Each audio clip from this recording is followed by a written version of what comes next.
Okay. All right. Hi, Carlene. Hello, Alma. How you doing? Should we go through this all over again? Yes, we are. The real answer or the pretend answer? Take two. And go. Well, I mean, okay. Like my pool is starting to look good. That's a good thing. Right. I mean, it's looking really good. There's some things, chemical balances, some algae still needs to, but I mean, listen, it went from God, what am I going to do to we can actually start to go swimming in it pretty soon. I'm excited. I'm super excited. Anyway, I'm already inviting myself over. No, you are coming over. And then I got a new refrigerator. Oh yeah. Because that was hell. Yeah. That was the last time we did the podcast, it was on the fritz, the freezer. Everything was melted in the freezer when you opened it. Because it was that day that I was late because my ice cream melted and we were doing it over the Zoom. Yep. Zoom. I was like, delay. I have melted shit. Yeah. A whole turkey I had to throw away. Oh my God. Are you serious? Yeah. And I was doing Sunday dinner with the kids that Sunday. And I was like, cool. It takes a while for a turkey to thaw. No. I mean, not when your freezer's dying. But I didn't realize my freezer was dying that bad at the time. But anyway, so yeah, had to throw a whole over $200 worth of crap away. Oh wow. Well, I had just gone to the grocery store and oat milk, almond milk. That's frustrating because the price of food is going up so high right now. So that hurts. It was a whole brand new carton of oat milk, a whole brand new carton of almond chocolate milk. And then just brand new, just throwing it. And I was crying. It was sad. I wasn't crying, but it was really sad. I could have been crying. But anyway, I didn't cry. And then, I mean, in between all that, then I have stuff in ice chest. Thank God Connor and Leslie lived down the street and I was able to save some stuff in the freezer. Right. But in the end, most of my stuff was just thrown away. I had to start all over. Kind of sad. And buying ice is not cheap when you have to keep buying it to fill 4 ice chests. Right. And then in the end, you're like, I have to throw this stuff away anyway. Right. No. Anyway, yeah. Not fun. No, and then you have to eat out.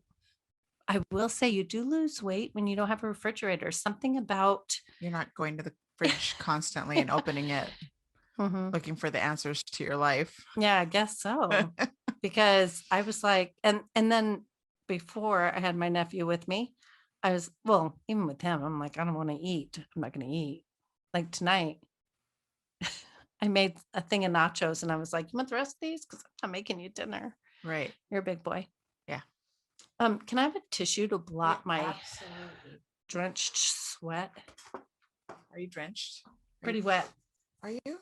That quick? Yeah. I don't know why I'm sweating so bad. Ridiculous. Anyway, because I'm old, chunky. Anyway, and then I inherited my nephew, of course. So it's been hey, it's been a year for the nephews, right? Yes. I mean, read your mind. Wait, did I say that? Okay, might have to edit that. Wait, what's happening with your thing? It's reverse. It's like a mirror. Oh, it is. So you can read my shirt. Go this way. It's weird. You have to your brain has to work. That's all right. I'm just going to leave it. How bad does it look? I know. I'm just like. Oh, it's my bad forehead side. Anyway, okay. Quick, thick. But anyway, so, that's it. I got a new phone now. Not sure if I'm happy or not yet because it's new. Hey, well, you're going to have more space on there to dump deep. All right. So we do have the ghost box going. Yeah. For this episode. We'll try not to get too distracted with it. Yeah, exactly. Well, every once in a while, if something seems pertinent, you're going to hear me. It's going to be like Tourette's. I'm going to just shout it out. Wait, how was your 2 weeks? We went to, we had recovery from COVID. We did the whole quarantine thing. And Alma had a birthday. Oh, I forgot. Dang it. What? All right. I'll make it up to you. I meant to, it's just been so hectic. I forgot to get you a little something. I wanted to get you something. Yep. Darn it. I did have a birthday. And speaking of birthdays. I'm such a horrible friend when it comes to that stuff. All right. You know what? I think it's the ADD because I'm the same way sometimes. It's just that I had a lot of shit going on. You did.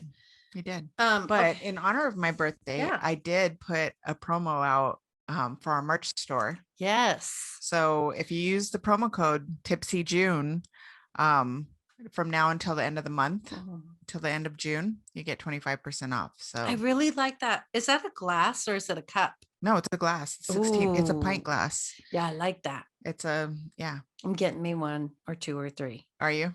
Yeah, I like those. They're cool. And then there's also, I put a 20-ounce stainless steel tumbler out there too. Yeah. So, sir. The website is tipsytalespodmerch.store. And again, the promo code's Tipsy June. So go out there and get your merch. Tipsy June. For all of you that want to save some money, but support us. Yes, and have some cool shit. To those of you who've already purchased stuff, because we've had some purchases out there, we thank you from the bottom of our hearts. We really do, because listen, we're pretty desperate. And I'm just going to say it right here and now. We could use some help. Yeah, we have a few. Some encouragement. Some cha-ching. Podcast bills that we're expecting here in the next month. So we want to keep producing some shit. So we're going to need some support. I feel like we're that PBS Channel 8 thing where they're like, please support us. We'll send you, we won't really send you anything, but we will if you actually are on Patreon. Well, yeah. We'll send you a shirt, right? Yeah. And sticker. And a sticker. And a sticker. Get a sticker. You get thicker. You get a sticker, and possibly, what do we say? Did we talk about something that had to do with me? We might be putting something on there for like a discount or a quick something. I think we have mentioned it. Yeah. We talked about it. Anyway. We haven't talked it all the way through though. So. No. But I mean, hey, $2. Just if everybody gave $2, what? If all 10 of our fans gave $2, did I tell you what my sister said? What? About my little commercial on the last episode, on the last podcast. She's like, I felt the pain in your voice because you hate to ask for money, and I'm like, what? Nobody really likes to ask for it, but I mean, it's the only way that until we get big enough, and that's the other thing. You can support us just by telling people about us, share, follow, whatever, do all those things on YouTube, Facebook, Twitter, Instagram, anywhere. All the platforms. If you tell people about us, then that supports us too. You don't have to give money. It's just the more people that start to listen, the more popular we become, then we could possibly start make some cashola to support us. Not we're not even talking about we're not trying to get family. Rich. No, we're talking about to buy equipment or to pay for the website. Yeah. Right. But if you like us and you don't mind, I'll Tight. The ghost box says tight. Yeah. Tight. You get the toy. All right, that's enough of that. But anyway, that's all. So that's our commercial for the day. I did want to talk about the little creepy encounter I had with the dogs the other day when I was. I mean, Shadow does it to. I should show you the security footage. And then she like feels the need to protect me and is like climbing on my face and running like it's insane. So do it. That was insane. We should post that. I don't know. I don't want everybody looking at my bathroom. You can't see anything. Oh I mean, it looks fine. No, it doesn't. Mine looks bad. So anyways, I sent Carlene a video like right after it happened, but I'm sitting there, like making the bed and vacuuming. Wait, did you see the waves that I was talking about? Okay, go ahead. I did. Sorry, pause. I like played it, went back, played it, kept going. Like I was like, what is that? Yeah. It was weird. Yeah. Okay, so go ahead. So anyways, PJ like just randomly starts. There was a stool in the toilet. There's a haunted I could go stool. either way right now.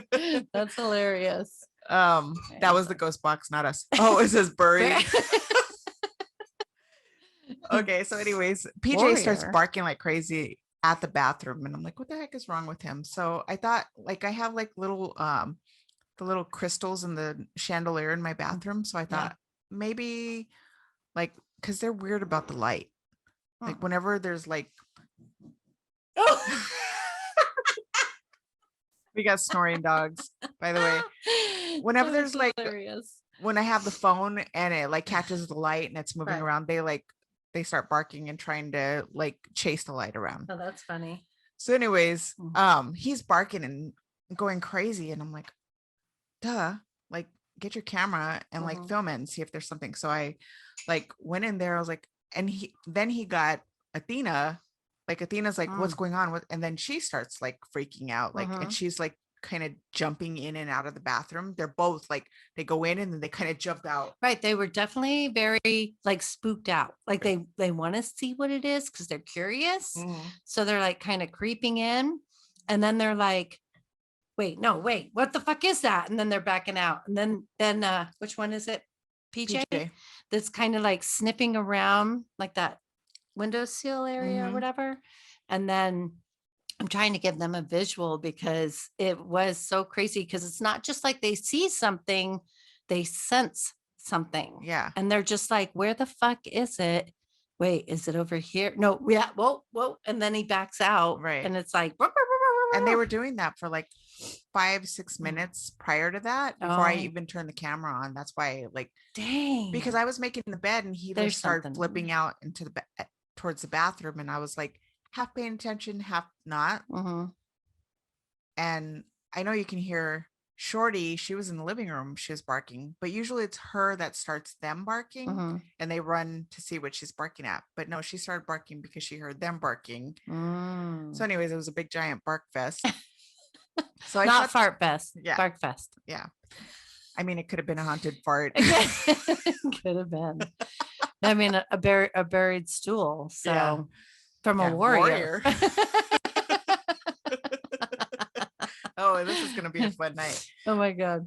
What else did I want to touch on? that was pretty bizarre. And then that's where I was like really examining it, and I'm like, wait, is that just the camera making that happen? Like the lighting, or are those like waves, kind of like like with when you see the heat off the pavement? Well, there's one point where like I come all the way around because there is the light was on my phone, and when I came all the way around, you could see the light reflect off of the beveled glass in my mirror.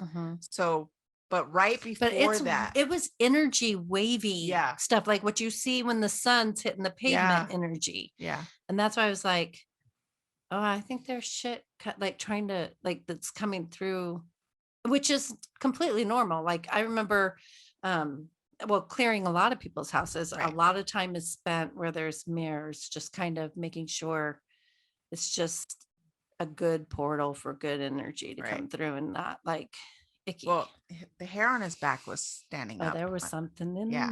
Did you get the sage out?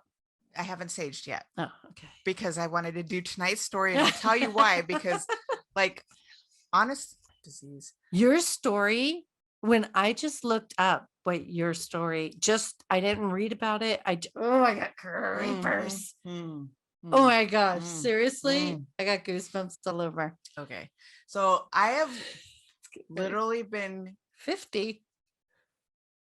Huh. Spectre. Ooh.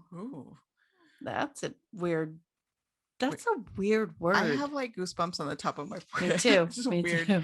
Okay. So anyways, I've been creeped out like all week because I've been like listening to like different YouTubes and different like podcasts that are out there, and then like actually reading this stuff. And I just want to get this story out of my system, and I would like to sage my house afterwards. That's why I don't do those stories. Oh, it's in your yard. Okay. They're in your yard. Great. Thanks, Carlene. Thanks. All right. So we're drinking. Okay. I'm going to tell you guys what we're drinking before, because Carlene is doing the true crime segment tonight. Yeah. And she's going to start out, and I'm doing the spooky story tonight. So we're drinking Double Black, which has to do with my story. And I was actually looking for something for Carlene's story, but it's Paso Robles 2018 California Cabernet Sauvignon Reserve Selection, and it's actually growing on me now. Yeah, just need it. I think it needs to. You need to swirl it around, let it air out. It did need to air out a little. It's a Cabernet. I guess that's what they need. So, anyways, okay, let's see. Maybe can she do it? Oh wait, what? Really quick. What? I just wanted to say thank you to people that have emailed us and submitted stories they want to hear. Yeah. And we are working on the stories. We just want to let you know, Dana and Angela, that those are coming up. Yes. So thank you for emailing. I mean, I would have done one of them, but if you send me something, I just think that it's something you want to do, so I don't take it. Really? Yeah. Oh. I'm nice like that. Yeah, I feel like I'm like, oh, can I do it? I more or less just send it to you just in case you need ideas, because I don't care. I'm indifferent either way. Like, fuck, I should have done it. No, I'm just kidding. but when you told me what you were doing, and I just did you look it up? I looked it up, but kind of just read the like real quick caption. Yeah. And then I was like, all right, I don't want to read anymore because this looks good. It is good.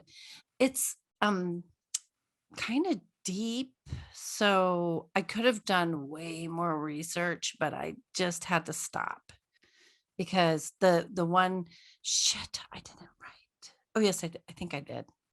Anyway, the things that I did do it on, I think we're more accurate because it's one of. Okay, why don't we just talk about it? Let's talk about it. But what? Before we do, should we talk about what we got on the last episode? I'm sorry. What we got that. Oh, the EVP. Okay, so I heard the in it. I heard. Okay, I guess we could just say what we heard at this point because we've already put it out on Instagram. If you want to go to our Instagram page, I heard. Wait, what is that song? Silly cat? No. Silly cat. Crazy cat. Dang it. I ruined the joke. I heard silly cat. Wait, what is it? From Friends? You don't know? Do you watch Friends? Passingly. I'm not a big Friends friend. I like if it was on, I watched it, but I didn't like look forward to an episode every week. Think of the song right now. Then a cat, then a cat, I can't think of it. I've had wine, I guess. Not even that much. All right. So anyway, we have. Thank you, Monica. We have grapes in our wine. Frozen grapes. It works amazing. Yes, because we needed it. Because it is hotter than a motherfucker in Phoenix. Oh my god, it's so hot. I guess the whole West Coast is like going through a heat wave. But look, we will be for the next 4 months. We live in Satan's arsehole. We do. And we will be going through this for 4 months. It's June, and in June it doesn't usually get to 116. Yeah. Like it is. I think it got to 117, 18 or 120 the other day. Somebody Yeah, said. it's been hot. It has been fucking hot. 15. Okay, 115 okay. today. All right. All right. All So right. that was Spirits. the ghost box.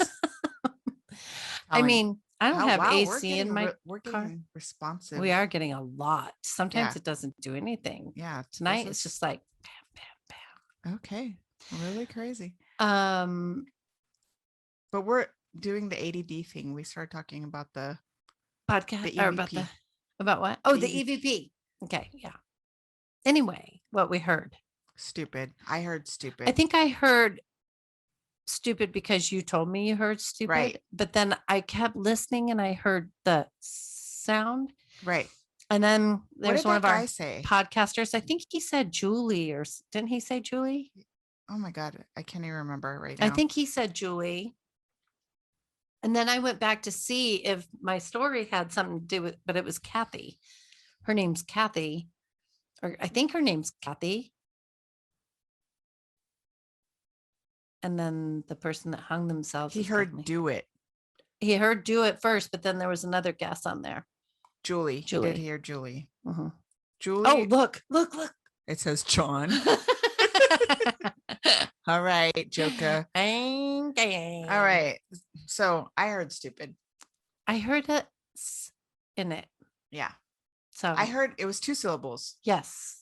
So it could have been like, tried to say your, and then all we caught were shitheads. Right. I mean, we don't know. And look at, we were Zooming. So you weren't in the room. No. And nobody was at my house. I was by myself.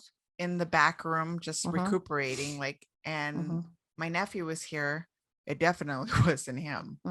No, it was a male voice. It was a voice, and it definitely wasn't Albert's voice. No, it had to be in this, because it was more like it was participating. Yeah, that's why I was like, who are you calling stupid? I wonder whose end it was on. Was it on my end or your end? It was your end. Was Wait. it? I mean, it was when I was talking. It was towards the end. It was towards the end. Because it was towards the end of the... Yeah. But I mean, like, did it come from my house or did it come from your speakers? That's a good question. I know. That's interesting. Yeah, I have no idea. If Spirit Box wants to answer that, we would be okay. All right. We should get into your story because we both got some long stories, I'm guessing.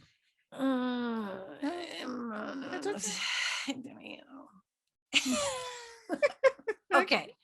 So, they talk about urban legends and they usually come from some story of the truth and then people embellish it, becomes an urban legend. Right.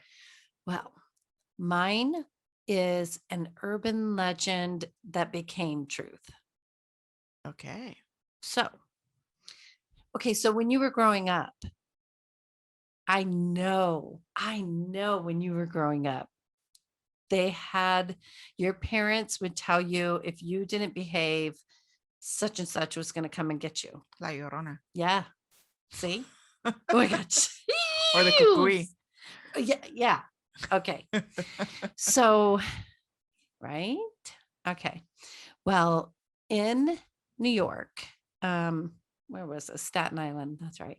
In Staten Island, all the kids there, I mean, I think from like the 60s, 70s, 80s and on, they were always told about Brandon. They were always told about this crazy guy named Cropsey. And he was an escaped mental patient from the hospital. And if they would always say like, well, if you go to the mall too late and Cropsey will get you, be careful. The kids would always go and run around the forest and play hide and seek. If you stay out past dark, Cropsey might get you, and he was known also as the boogeyman and Hookman, which I have done stories. Yeah, you have. Yes, of a different well, it could be the same urban legend, but it has gone further than just Staten Island. Right. Anyway, so the hook man actually would, again, the state escape mental patient, but he had a hook and he would hook little children. That's fucking terrifying. And kill them. Right. Take them back and kill them or whatever. So there were all these variations, and it was really meant to scare the kids and just to keep them like, go to bed, or Cropsey's going to get you, or boogeyman's going to get you, or whatever. Well, little children started coming up missing in Staten Island. It really started, I want to say like in the 70s. Mhm. I may have one earlier, but it was when this, let me just, I kind of am just not looking at my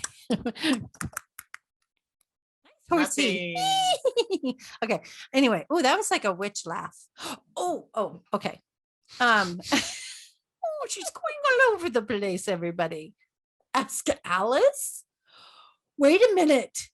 There's an Alice in here, I think. I'm not kidding. If there's an Alice, I'm going to freak the fuck out. Okay. Anyway, let me just, because I always go off script. Oh, yes. So I did tell you, as children, kids would often go into the forest where an old hospital once was, and the debilitated building still exists, called Seaview. Now, this is kind of fucked up. But the director of this documentary that I got all this information from, both of them, the commentators, director, they're both the same thing. This is so fucked up. They explain how he explains that how when he was in camp, the counselors would take him out to this forest by this Seaview hospital. Right. And they would like the kids, they would hide from the kids, and then they would jump out and scare them in this dark forest. Like, what kind of fucked up camp are you sending your kids to, is what I want to know. But whatever. Okay. He describes, when was this? Because we did fucked up things to kids back in the day. I mean, I want to say this had to be like because he's a young guy. I want to say it couldn't be any earlier than the 80s. Well, we did fucked up things in the 80s. I know, so weird. Anyway, he describes so they would find like old hospital beds and papers of patients that had died that were scattered all throughout the forest. You can still find, even when they went out there, there's like the trays from the hospital that surrounds, or in the forest. The cafeteria. Yeah. I mean, and these places have been closed for a while. Anyway, so the story was that Cropsey lived under the tunnels that went through the hospital. Right. Pretty crazy. I mean, it isn't far from the truth. Right. Okay. In 1972, Willowbrook is another, I wrote state hospital. It's not, it was, but it was known as a school, a state school, so that they could get funding. But they didn't really teach the kids anything. Anyway, it was a facility that took in, I don't know. Whaling. Oh, yes. There was tons of whaling in there. It took in like the disabled, like the physically and emotionally, mentally, intellectually disabled. Right. So like kids with Down syndrome or even muscular dystrophy or anything. Right. They were in there. And so remember Geraldo Rivera? How can I forget? Right. So he did a 2020 investigation when he was a young buck. Right. And somebody in the administration had called him and said, we want you to come when the school is in, just doing its thing. We want you to come unannounced with your cameras and do your thing. Okay. Because I guess they wanted, the state wasn't helping them so they didn't have the funding to hire enough staff, to get enough beds, so these kids, oh my God, it's the most sad and disgusting thing I've ever seen in my life. Like, they have it on YouTube. You can see it. It's Oh my God. disgusting. So like, there's kids that are completely naked. Some have some clothes on, some have nothing. He said, I can show you the disgusting things that are happening. I can describe this, I can do that, but the stench, the smell, it's like something he can't even describe. It was so horrific. And he's like, there is feces everywhere. The kids are covered in feces. They're eating feces. And the administrator said that every single person, because there's adults in there too, every single person is, they get hepatitis. I mean, it's a given they're going to get hepatitis. So that's something else. And then they are, I mean, there's physical abuse and sexual abuse, because there's just, there's like, remember that one story I did of that other hospital that was kind of like this? Yeah.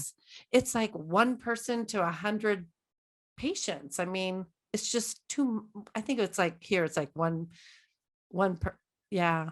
So sorry. It's like one person to like 70 patients. Right. And that's just, you can't take care of that many people. They were super skinny from not really being properly fed.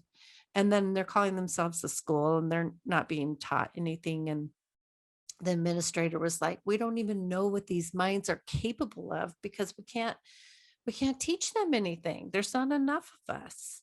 It was sad. Like, that was his cry for help. That's terrible. I know. So even with all of that, it took 10 years. Even though he did that report, all of it was, there's crammed with patients, there's too many, there's not enough, there's feces, blah, blah, blah.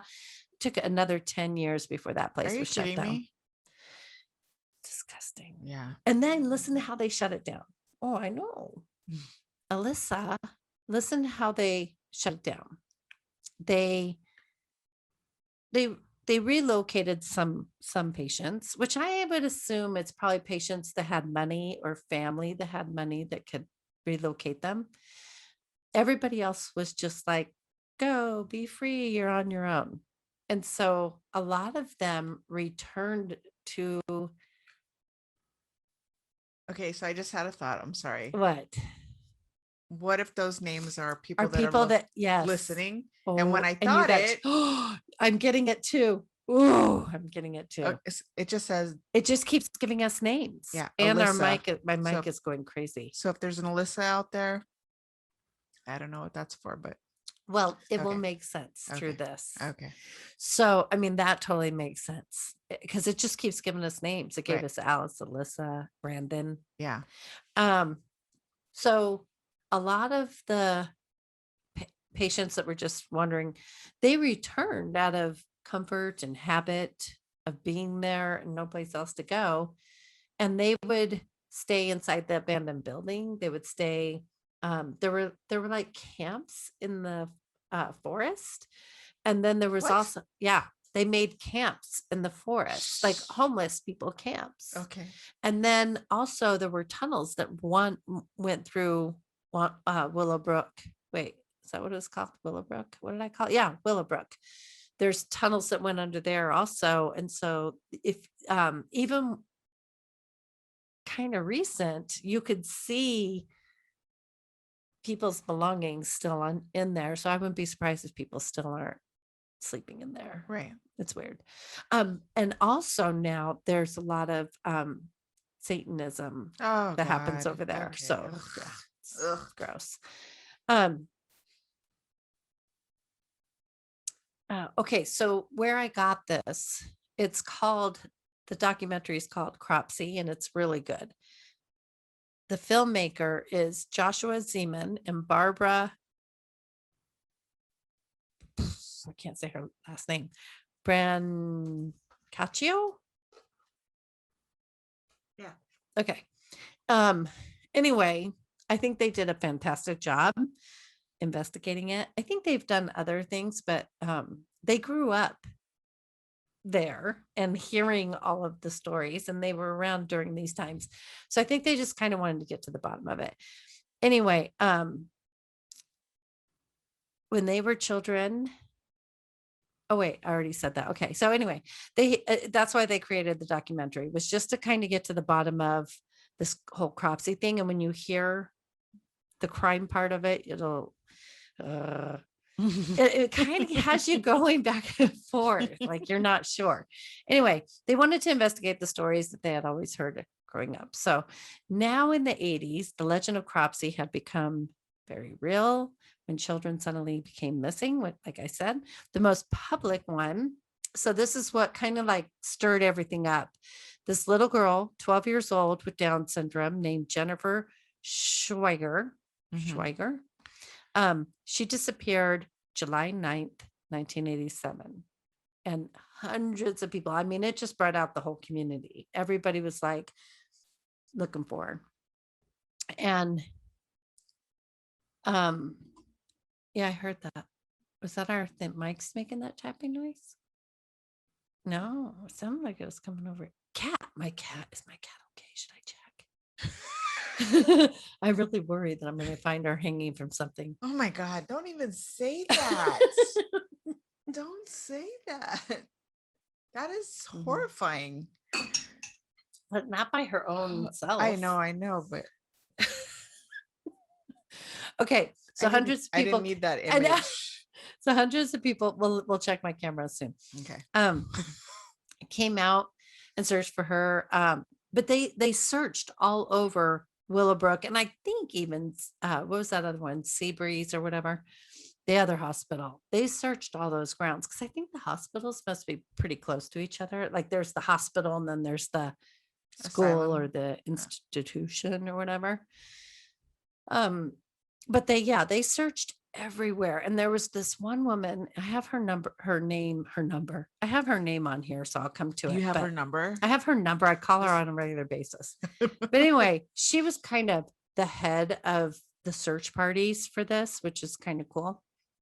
Later, when they're interviewing her, they go to her house, and she has a son with some, I hate calling them disabilities, but anyway, disabilities. I don't know what else to call it.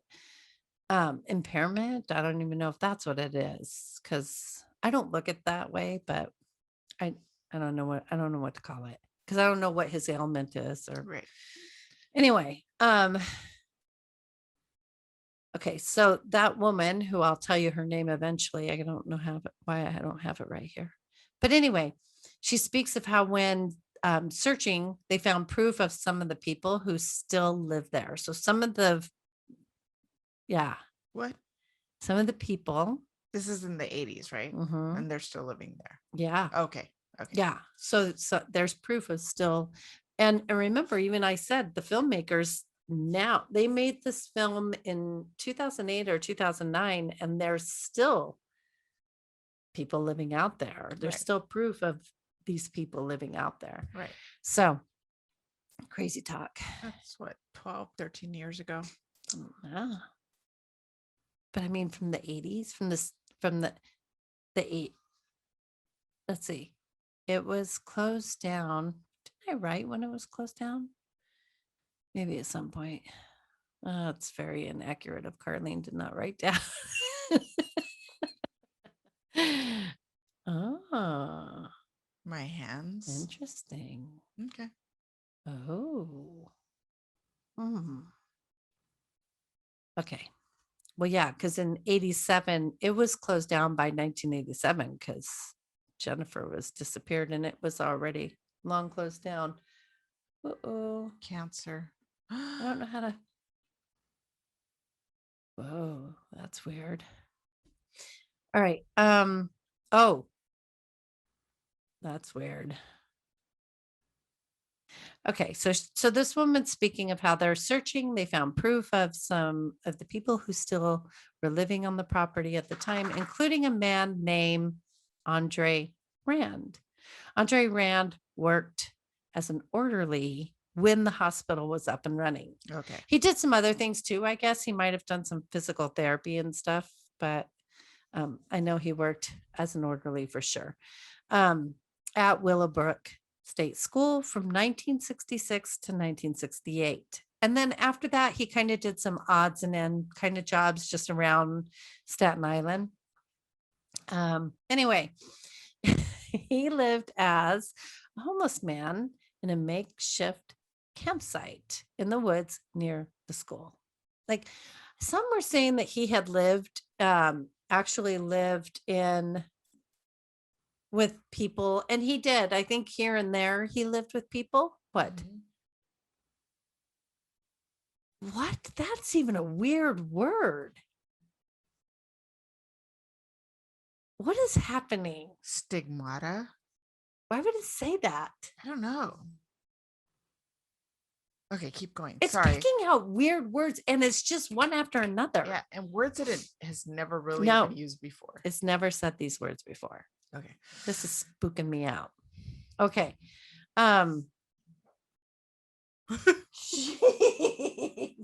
You okay, Shorty? All right. Shorty's going to town.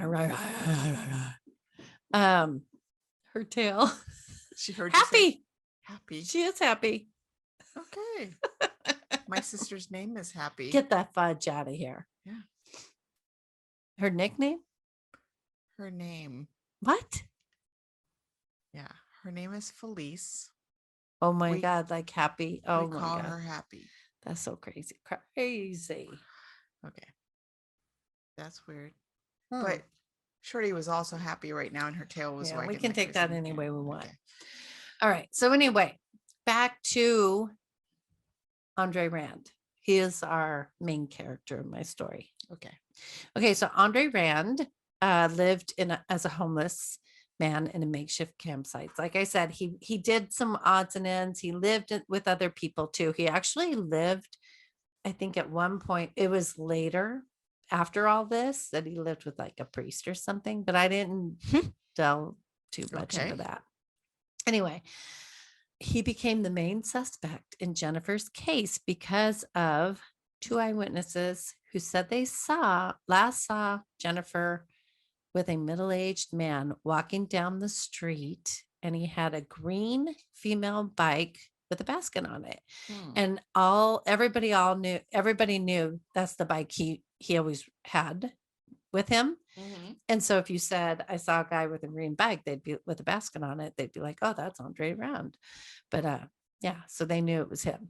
It's kind of bizarre. Yeah. Oh, so while they were looking for Jennifer in the woods, and I don't know where I wrote this, but I'm going to put it in right here. While they were looking for Jennifer in the woods, they looked everywhere, every inch. Like they had hundreds of volunteers. They had dogs. They had, I think they might have even had some military people, but I'm not quite sure on that. But anyway, people searched every inch, you would think. Right. And then they went back and did another search. And this guy's like, hey, over here. So they go over, and this woman, who I know I have her name on here somewhere, is like giving us a demonstration, the documentary people, and saying like they were these clay balls and they were just kind of sitting here. And then there was like, you could tell the dirt was kind of like fresh and messed with. And then they just kind of put these branches on top of it. So you could tell like that was a spot that we definitely wanted to dig and see if there was something there. Right. So they started digging, and she said the smell again. Accident. Like, do I need to be worried? She said the smell coming from that spot was horrendous. Oh God. Okay. And then in a news clip, this can make sense for this. Yeah. In violent. A news, Megan. What the heck? Another female name, which there's always a Megan somewhere. So. Yes, but this. Is there just a Megan? Listen. Okay. Oh well, no, God. there's not a Megan, but there's a lot of missing and females. But anyway, I don't know if there's Megan, but there's missing female. I mean, there's even missing people that they don't even have on the list. But okay, so they dug it up on a news segment that I was watching. They were like, they found and they found an arm and a leg sticking out of the ground. But that's not what she that's not what she says. The woman that actually was there, she just said that she showed a demonstration of what the dirt looked like and blah blah. Then they started digging. They made everybody back off. They wouldn't even let Jennifer's parents in the area. They made everybody stay away. And so this is where Andre ran. What the fuck? I got chills. It says killed. Okay, sorry. This is where Andre Rand comes in and they start investigating him. And he was brought in for questioning, but released for lack of evidence.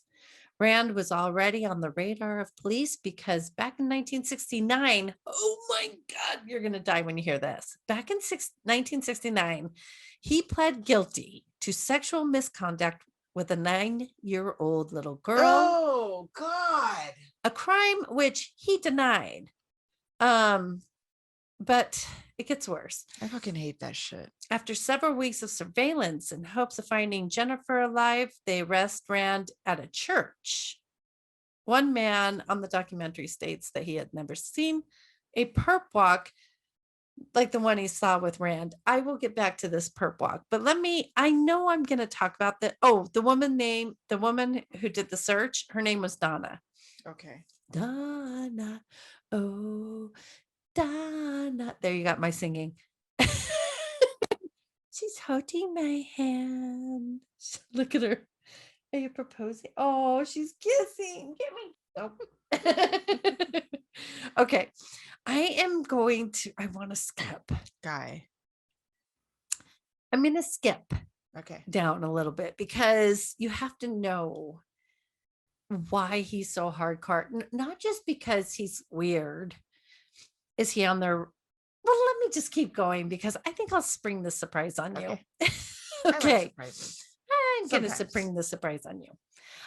Okay. So after several weeks of surveillance, which that's what I said to you, this dog loves me. She does. She wants to go home with me. I think she does. Although I wouldn't subject her to my home right now. Okay. After several weeks,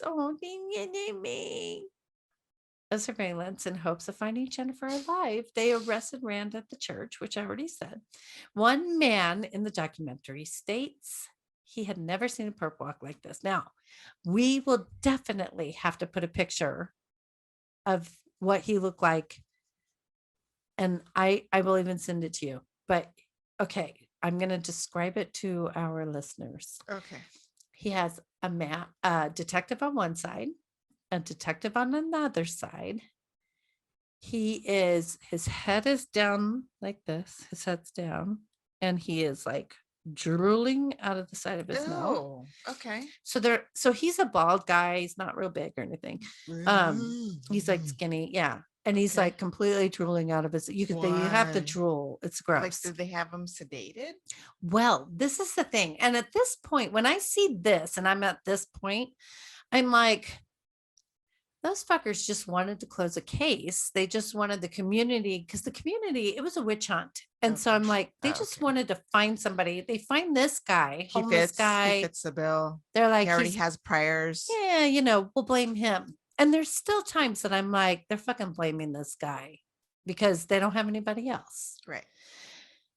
Anyway, so yeah. And even when they put him in the back of the car, he is completely out of it. He is a zombie. It is the most bizarre thing I've ever seen in my life. But anyway, but everybody I'm so bored. Bored of my own story. But it's a really good story. It is a good story. I can't believe you're yawning. I know. How dare you? I know. Yeah, you asshole. Why are you yawning at your own story? I don't know. I'm sorry. I really like it. Okay. Oh, nobody knows about that personality? Wait. Cheers. Hey, we didn't do that. I know. No, we did. Oh, all my grapes melted. By the way, they look like olives in there. Little eyeballs. Little eyeballs in there. Anyway.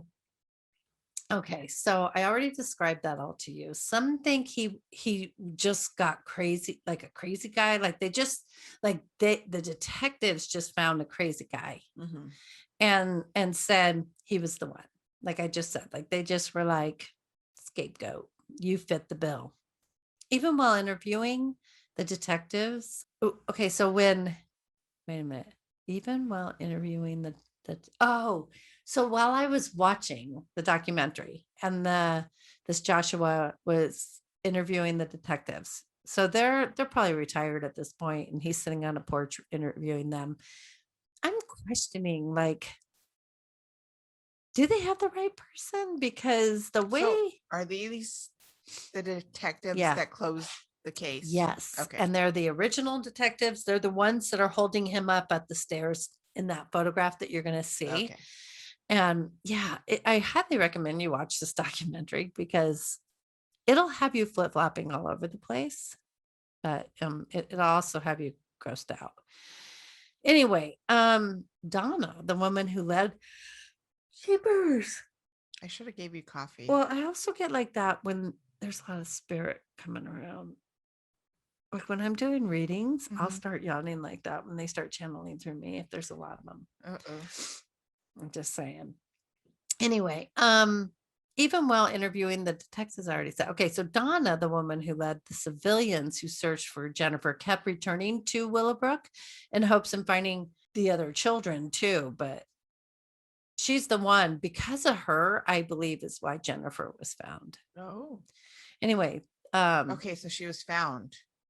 They found her. That's by the way, sorry, that was who they dug up. Okay. Sorry, I should have clarified that. I know I have more written down here, and I was getting to that.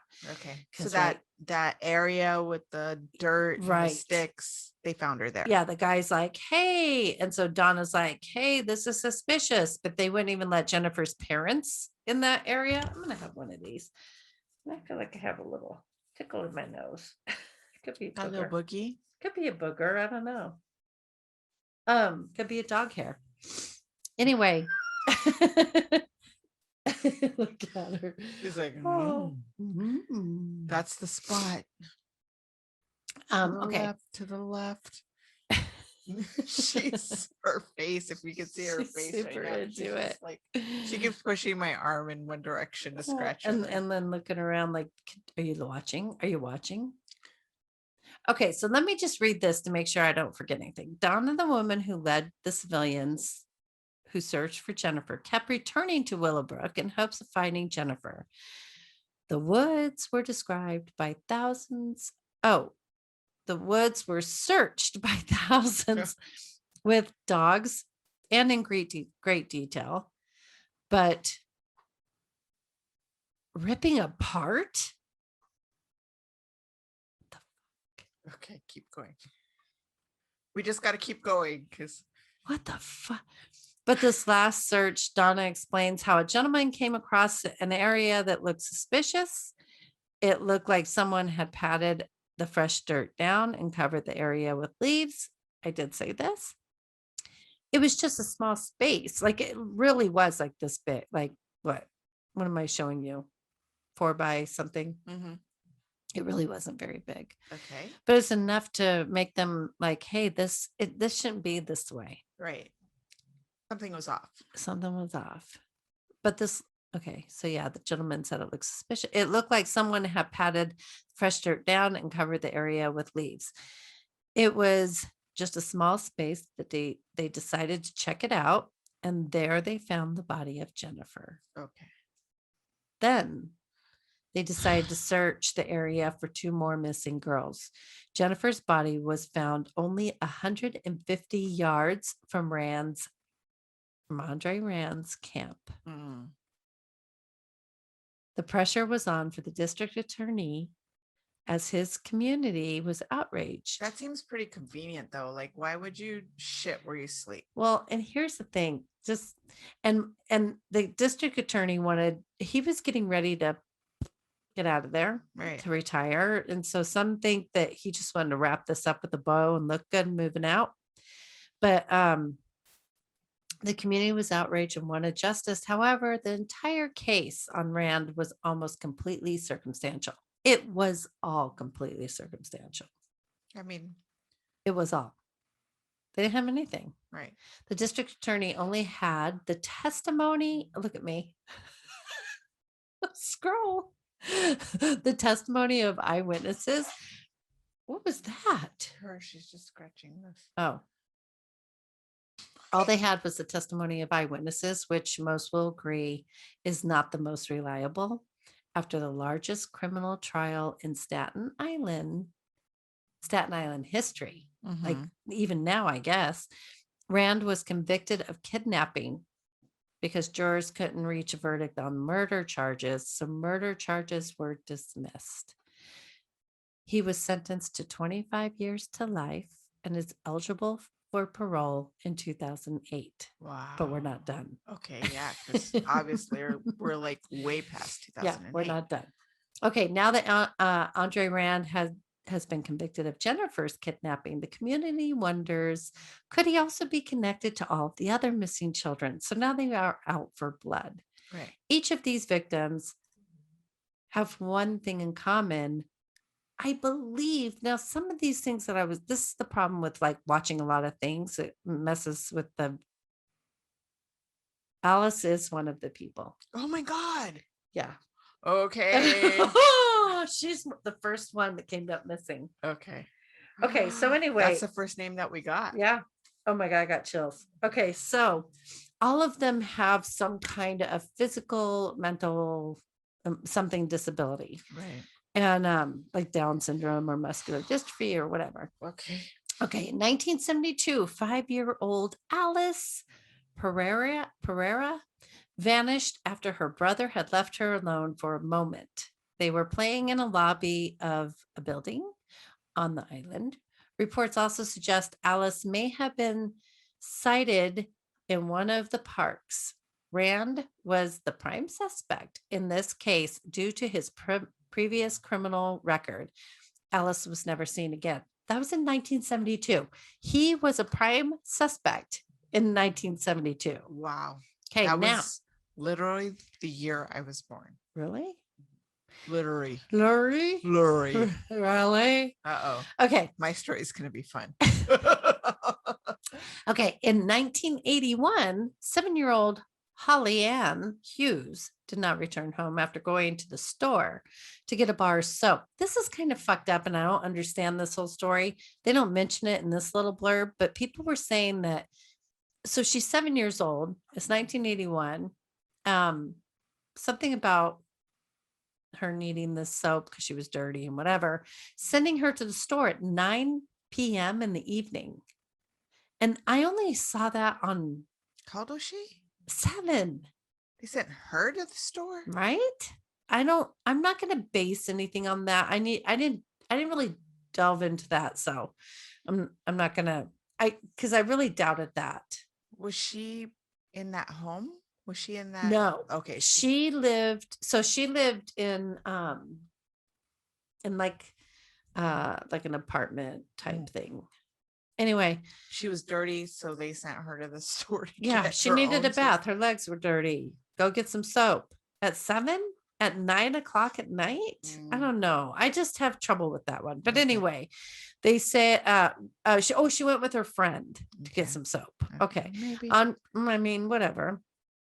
Andre Rand, if the store was like right downstairs. Okay. Who knows? Andre Rand pulled up to Holly and People her do weird friend, things. I guess. I mean, I see kids really little walking the street all the time, and it drives me insane. Yeah. Anyway, Andre Rand pulled up to Holly and her friend and pulled Holly into his Volkswagen and drove off with Holly. So this one.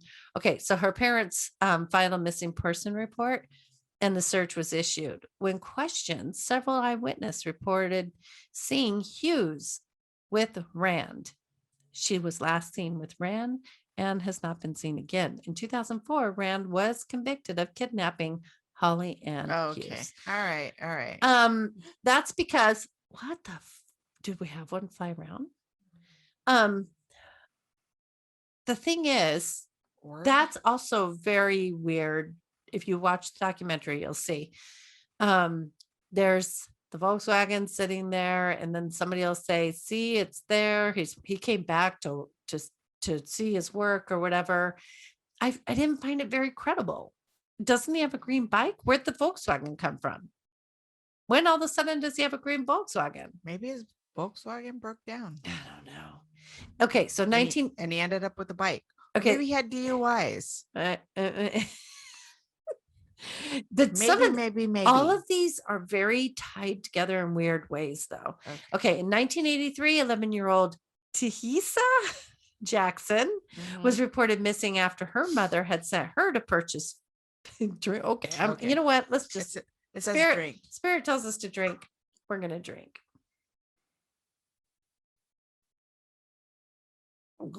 Wow. Yours. Truly. You got it. All right. 1983. Okay. She was reported missing after her mother had sent her to the store to purchase food. And she had not returned. She was last seen exiting the Mariners Harbor Motel in Staten Island on August 14th. 12 days after Rand was released from prison. Rand was questioned, but no charges were brought. Okay, so with this one, I believe it's this one where her brother said, because her brother was with her and he left her talking with a man. Right. He had said, I was with her and then I left her, but she was talking, why the fuck would you leave your little sister talking to some strange fucking man? Right. Weird. Can you see that? No. But okay, so in 1984, Staten Island resident Hank Gafforio.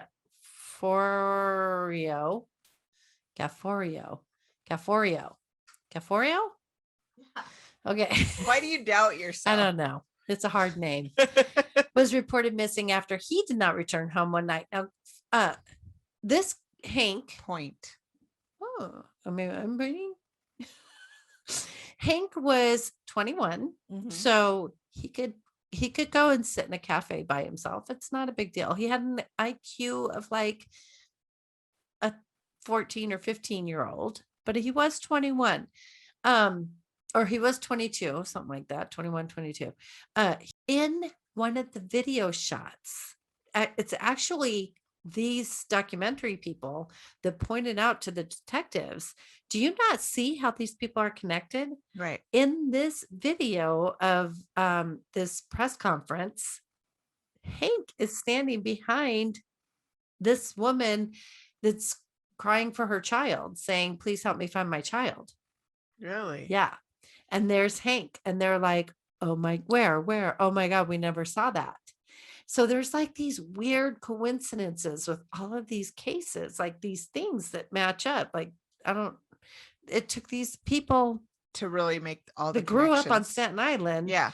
To go like, duh, like, look, but detectives.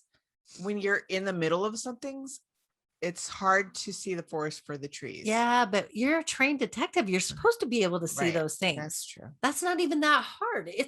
I mean, feel like we should have your cousin so she could give us a little bit of perspective. I should have had her on this one. Darn it. All right. So anyway, Hank was described as being slow and had an IQ in the 70s. Oof. Yeah. Oof. At the time of his disappearance, he was 22. According to Cropsey documentary, Gafforio was 21 when he was allegedly kidnapped by Rand. Eyewitnesses reported last seeing Gafforio in a local diner with Rand in the early morning hours. His body had never been found. In 1987, that was Jennifer, of course, as we know. It was let me just read this so I can make sure I get all of it.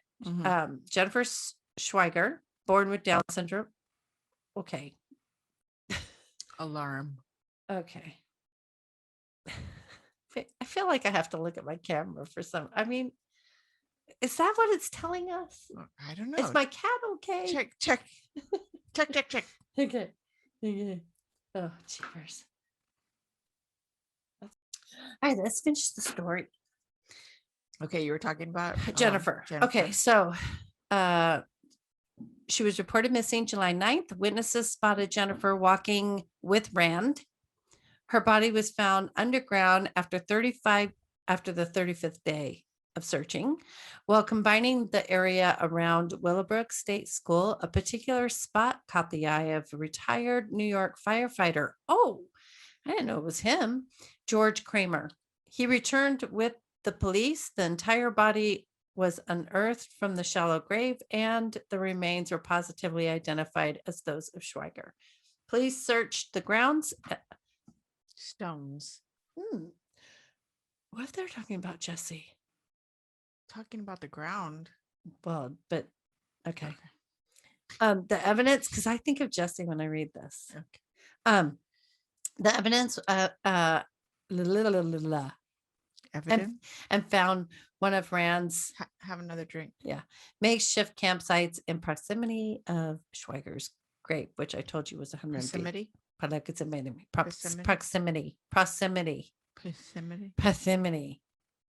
Proximity. Okay. Did I even say proximity? It's not written on here. I think I said proximity, but it's not even on here. Where did I even get that? All right. Another very disturbing incident. Okay. So this is what I was going to tell you. Rand. So, my God, when was this? Did I not write the date? Years ago, before the Jennifer thing. Rand went and picked up. So they interviewed this guy, one of the kids that got picked up. Rand when there were all these kids playing basketball and whatever in their little area. And Rand pulls up in this little bus and he asks the kids if they want to go. They were from. Please don't tell me it was a short bus. Well, no, these kids actually were not mentally challenging or anything. Well, what kind of little bus? He's driving a bus? Just some kind of bus. They just said some kind of little bus. Maybe a van. I don't know. Rand was not his Volkswagen. No, not his bicycle. No, this is now he's got a bus. Well, this is before the bicycle. Okay. And before the Volkswagen. Okay. This is before any of the abductions. I think abductions. See, I can't even talk. I just said abductions. That's okay. All right. Another very disturbing incident. Okay. There was a group of 11 children from the YMCA located on Staten Island. In a school bus. Purchased a meal. He purchased a meal for them without, I can barely see you, without a YMCA. Okay, so purchased a meal for them without the consent of any of their parents and took them. So this guy, let me just tell you what this guy said. This is one of the guys. He was the little kid that was one of the kids. He was like, listen, we didn't know. We didn't know that we were about to be kidnapped. He just said, hey, you guys want to go on a trip? And we were like, sure. So he had these kids on this bus and he took them to Newark Liberty International Airport in the state of New Jersey. None of the children were harmed in this encounter, but Rand was apprehended, thank God, and served 10 months in jail for unlawful imprisonment. You know what? I almost wonder if they were already in the bus, but he described it, the kid described it that they were just playing around and he was like, hey, you guys want to go on a trip? And they were like, okay. You want to go get some ice cream? Okay. Stranger danger. Yeah. But he's like, we had no idea that we were about to be kidnapped. Just please tell me they have the right guy. Well, let's continue. Anyway, I want you to make up your own mind. Okay. So knowing all of this, though, put the pieces together, because this is what I was doing. I was flip-flopping back and forth. But then as I started putting the piece, even if they don't have the right guy, they got a guy, a bad guy. It fucking sounds like it. But as time went on through this documentary, you were like, he is twisted as fuck. And I think they got the right guy. According to the Cropsey documentary, some people, along with detectives, I need a drink of wine. I'm getting a little dry in the mouth. Oh, that wasn't very loud. It was like, well, there we go.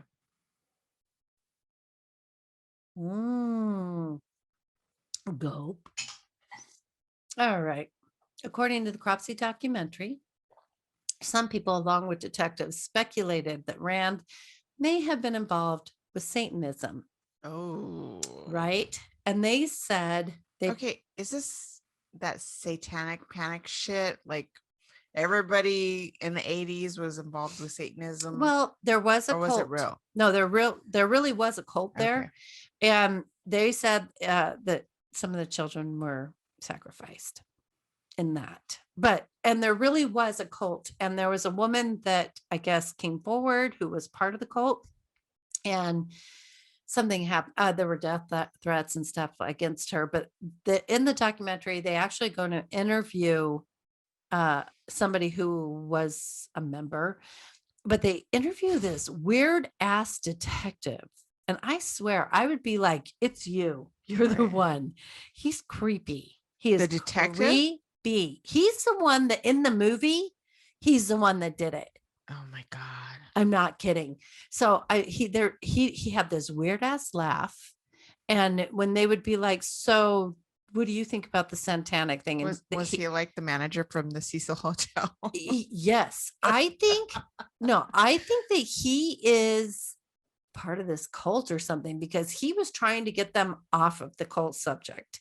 So they would say, what do you think about, like, was there such thing as them sacrificing children? And he'd say, yeah, I am not gonna comment on that.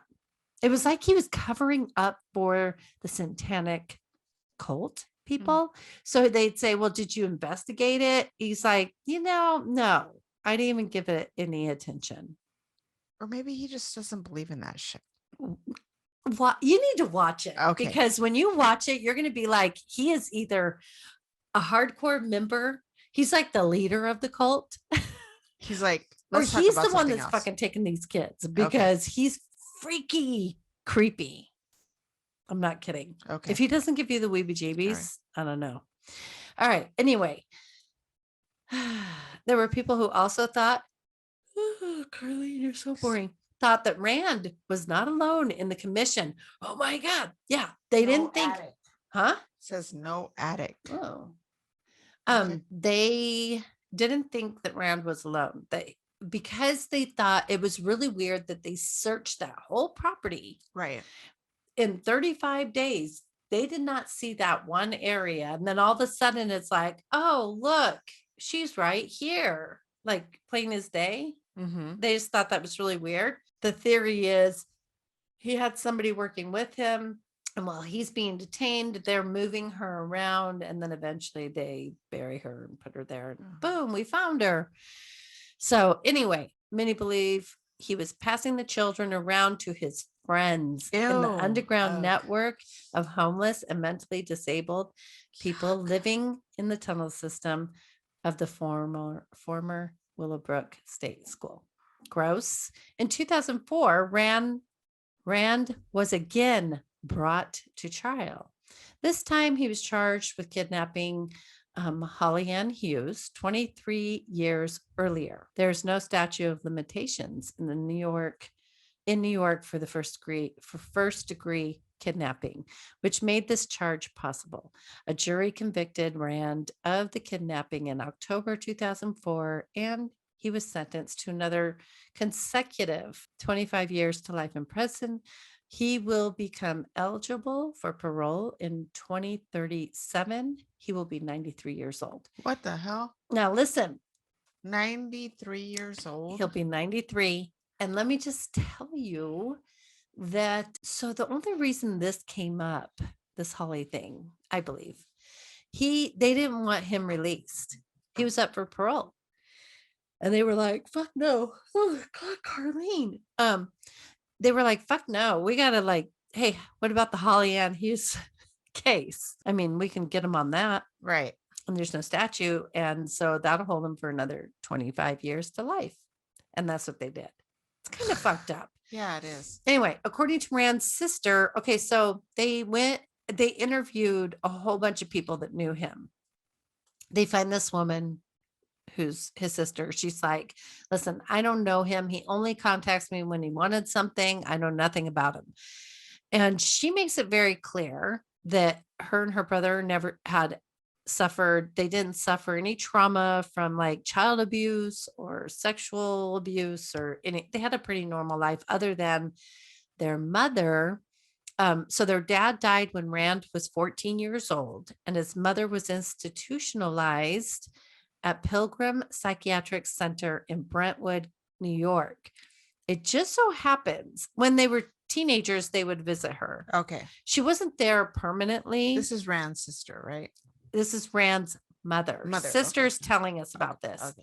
But she wasn't there permanently. She was just there. She went through a hard time and she would be there and they'd go and visit her. But she makes it like, other than that, seemed like she was a pretty decent mom.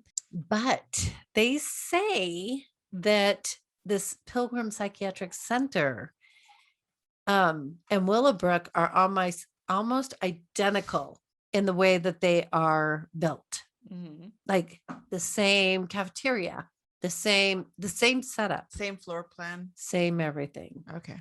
So keep that in mind. Okay. Anyway, because my theory is that because his mom, he had first of all, he loses his dad at 14, which is pretty important age for a boy. Right. He loses dad, and then his mom kind of goes wackadoodle. He ends up having to go and visit her in institutions. I think he forms this weird, like, he doesn't want anybody to have to suffer that way. So then he goes and works in an institution that's identical to the one that his mom was in. I think he killed these kids so they didn't suffer the same fate as his mom.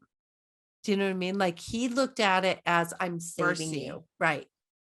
I think he was just fucked up enough to think that. Okay. Anyway, so also in the documentary, at first you might waver a bit as if the town was on a witch hunt, like I said.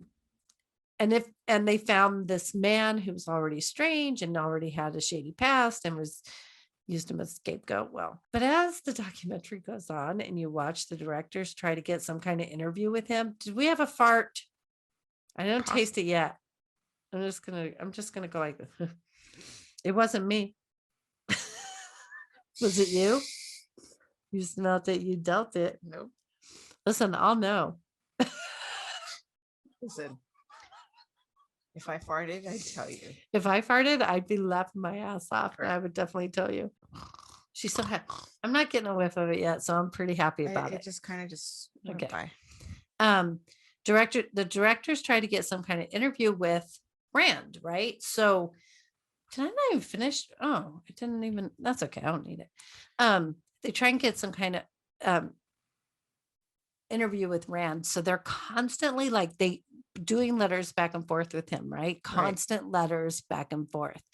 And the letters just get progressively weird, more weird. And so they start out with like him kind of giving like, this is how it's going to go. Okay. Like, you're going to send me this, you're going to send me that. We're going to do it in this kind of envelope. It's going to be very formal. And they're like, okay, he's letting us know this is how it's going to go. Then as it gets further into it, he's like quoting Bible quotes. He's getting like weird, very weird. Then he finally says, yeah, I'll agree to, because this is the whole reason they're even conversing with him, is they're trying to set up a jailhouse interview for the documentary. And so to get his side, like, what do you want to say? Like, how are you framed? Like, what's happening? So he at one point says, as long as I'm in here and directors want to talk to me, I'm going to be the devil. Ooh. Because evil sells. It does. It does. And he's like, so I will always be this way because they're going to make movies about me, assuming he's just going to keep making money off of it, whatever. Right. So he finally says, okay, I'll agree to see you guys. Come on over. So he loves to manipulate. So they go over. Oh, yeah. Okay. Yeah. They go to see him. They drive all the way out there. Right. They go through security. And then he says, no, another one? It's not me.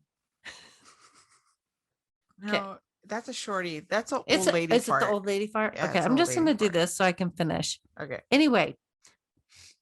Yeah, I can breathe into this. I don't want to. I'm so afraid I'm going to taste it. That's okay. Go ahead, finish. Sorry. Anyway, yeah, so they get there and he's like, no, I don't want to see them. So you see them coming out of the parking lot and they're like, he wouldn't see us. Well, when they talked to that weirdo detective, he had done the same thing to him too. He had done the same thing to others where he taunts them back and forth. And then he finally says, okay, yeah, you can come and see me. And then when they get there, after waiting and waiting for hours, he'll say, no, I don't want to see him. It's a game. He manipulates people. And so what they did was they didn't answer any of his communications after that point. They were like, nope, like you don't get rewarded for that. Right. Absolutely not. Then there's voicemails of him calling them and saying, hey, yeah, I sent you guys mail. How come you haven't responded? I'm just wondering what's going on. The guy. I think they got the right thing. When, yes. Okay. So when that all started happening, that's when I was like, he fucking did it. Right. He is Looney Tunes. Well, he's Looney Tunes, but he also sounds like he's a little cagey too, because he's like, yeah. He's he's a manipulator. Intelligent enough to manipulate. He's intelligent enough to use the tunnel system at Willowbrook and to kidnap these kids that are, I mean, he was able to get away with it for a long time. I think he is 100. And he was smart enough to kidnap that whole bus of children. Right. And then realize, wait a minute. Yeah, this isn't going to work. Service 10 months and like reanalyze and revamp his way of doing things. I don't think he's stupid at all. I think he plays mental and drooling. Oh, yeah. And I think that was all. Like, I don't think they sedated him. I think he did that. Circling back. Yeah. For fucking get sure. It? Yeah. Okay. That's why I had to like make you go through the whole thing. Okay. And that's what the documentary does. It kind of takes you through the whole thing and you're like, that's fucked up. But what are they? And then you're kind of, it's like mind fucking you a little bit. And then in the end, you're like, oh, he fucking did it. Yeah, right. I know. Anyway, Cropsey. I highly recommend you guys watch it. So is it on Netflix? It is on kind of everything. It's on Roku. It's on Prime. It's on, what is that? Tubi, whatever. Okay. It's kind of on everything. But yeah, I think I watched it on Prime. So where does the boogeyman come into this? Well, because you sent me that text. Well, they called him the boogeyman because that was part of the legend, urban legend. It was, they named the boogeyman and the hookman. Right. It was the hookman, the boogeyman, Cropsey. Okay. I mean, his name's not Cropsey. I get it. Those were all the nicknames that they used to describe this urban legend. It says pendant. Was it good? She liked it? Fuck yeah. That was a good fucking story, Carlene. Carlene, you pulled one out of the hat. I know. It was a hat trick. It wasn't on my list. Yeah. And they do have movies. I didn't write them down, but there are movies, The Burn, that are kind of like made from this urban legend come true story. I wouldn't watch them, obviously, because I don't watch that shit, but I got the drift. Like one of them actually uses the whole hookman thing, right? Boogeyman deal, but they call him Cropsey. Ugh. So anyway, make sure you watch the documentary Cropsey. Because there's also some stupid. It's kind of like how what was that paranormal show where they go Blair Witch Project?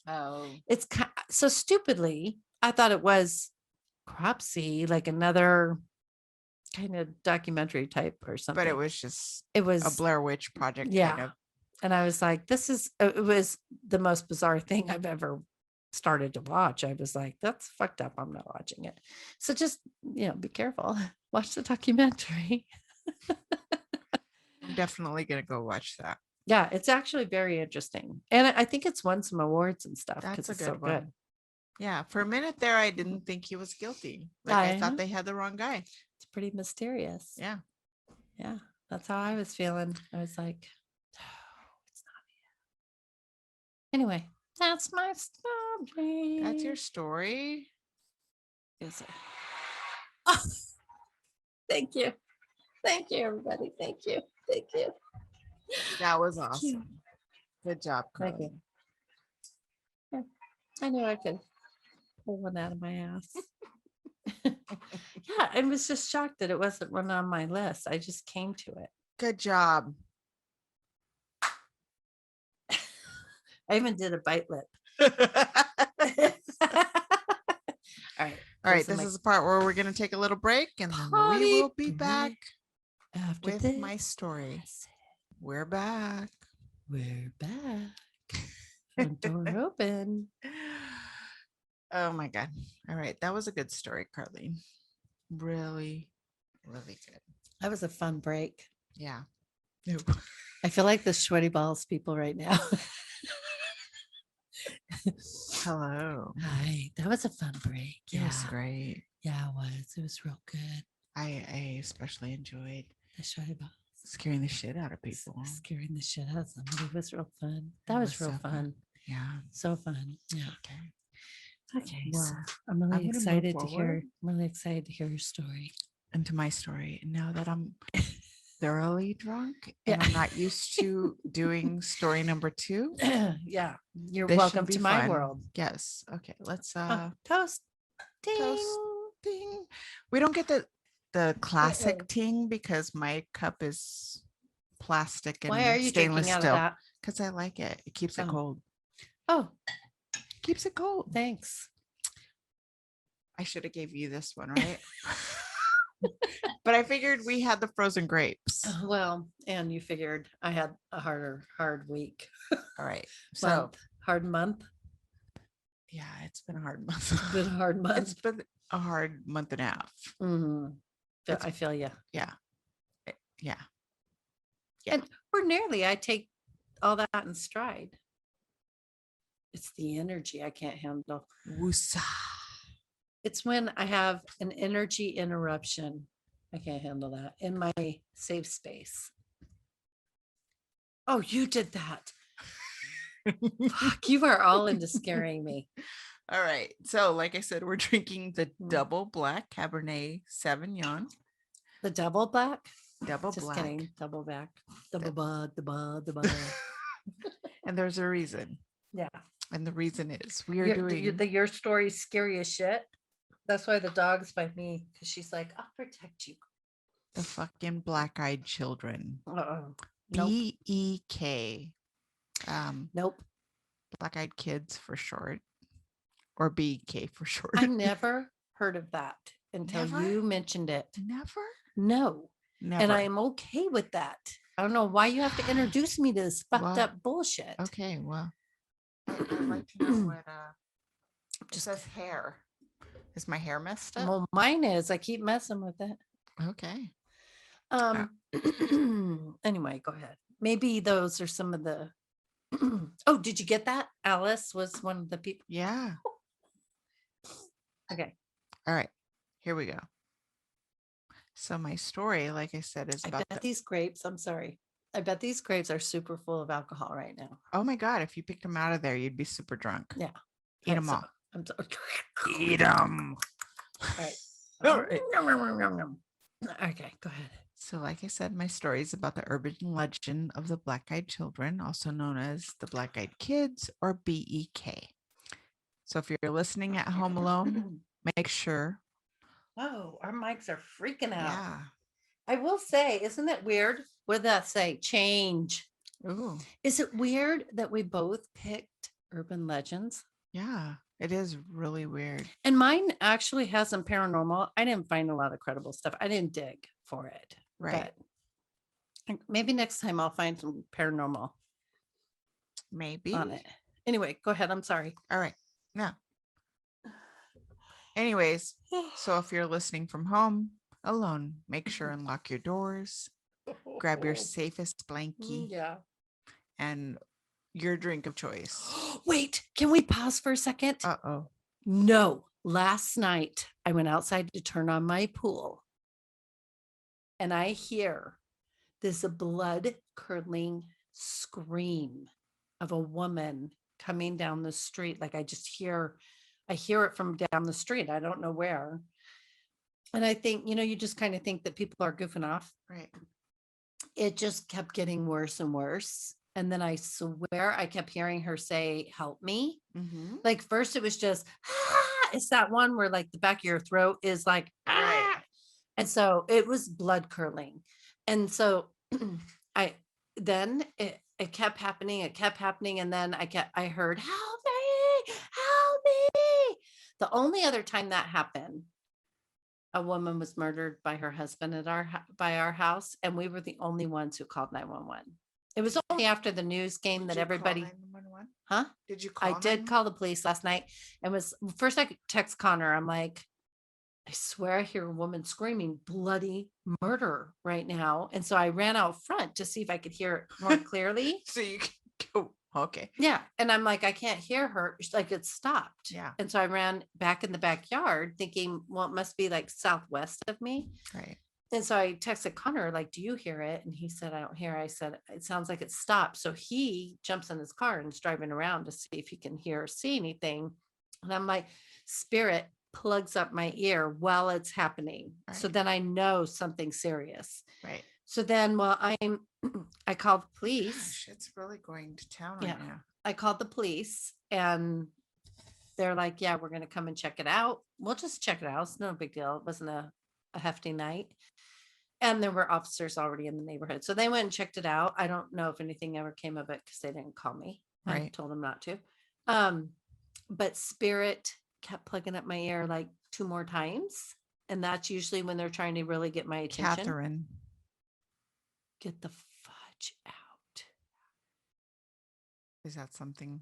Well, first of all, my aunt's name is Catherine, who's on the other side.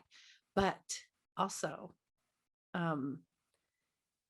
that story I did last time, Catherine was one of the characters in the story. Anyway, but yeah. So what if that's the name of the woman that was screaming last night?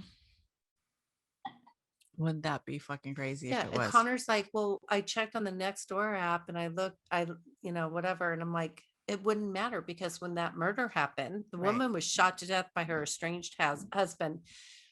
I'm 2 blocks away and we were the only ones to call the police. Once the news people are out there, then everybody's like, yeah, we heard this and blah, blah, blah. Not one single neighbor of hers called the police. Interesting. So anyway, it wouldn't surprise me that this poor, whatever was happening, somebody could have find out. No, I don't know. Anyway, nothing was on Nextdoor. No. I feel like everything's on Nextdoor. Oh, they'll put if they see a guy riding a bike with a backpack, but they won't put that a girl was screaming down the street, help me. Yeah, it's all those tweakers riding their bikes with backpacks. Right. Anyway, I'm sorry. I forgot to tell you that story and it was pretty exciting. Yeah.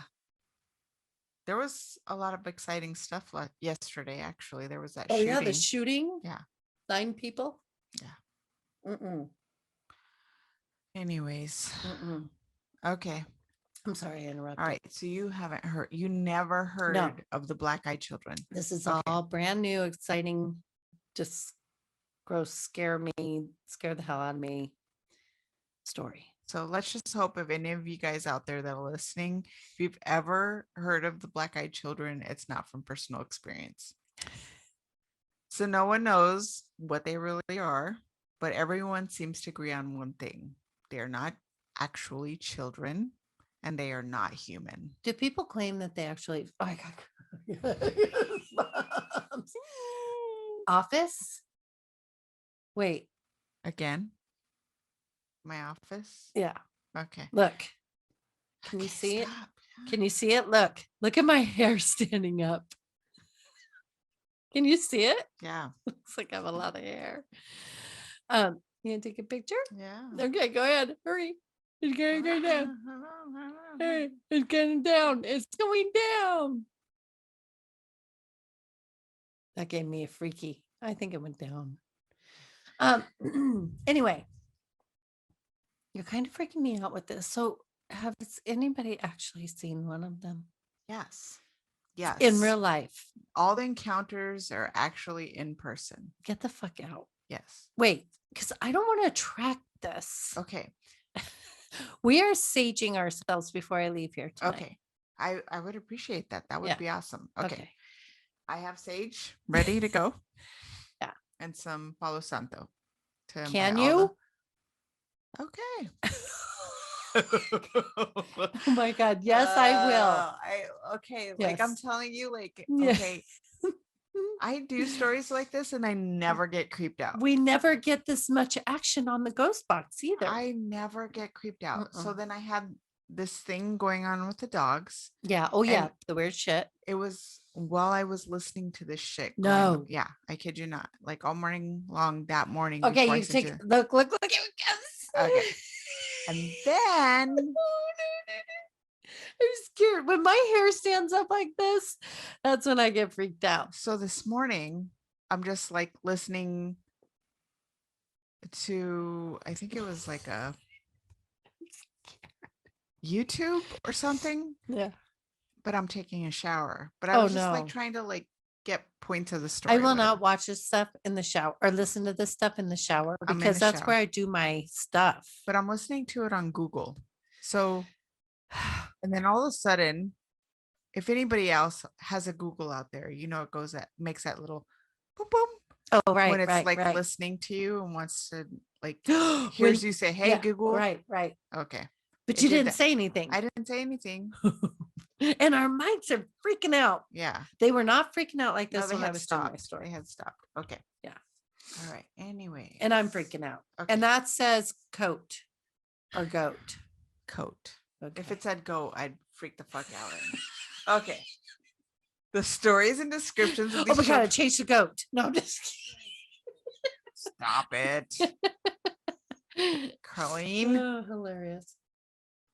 Stories and descriptions of these children are similar in so many ways, right down to the monotone voices, the What? heavy, methodic knocking, like What did I tell you when I got here about my house guest? yeah. I was thinking that exact when you said it, I was like, oh my God, No. I want to circle back to this. No, Okay. no, Yep. no. The no, knocking, No. which is almost is so rhythmic, like it's not like Right. it's more like yeah. Yeah. Does it come in threes? I don't know. I bet it does. It doesn't Own. Oh, okay. Okay. All right. Stop The it. go- Stop. Listen, we are freaking out because first of all, the ghost box just does not go off this much. It usually we're like, oh, is it going to say something? It's going to wait a minute, blah, blah, blah. Root. It is like, I am Groot. I am Root. it is going off like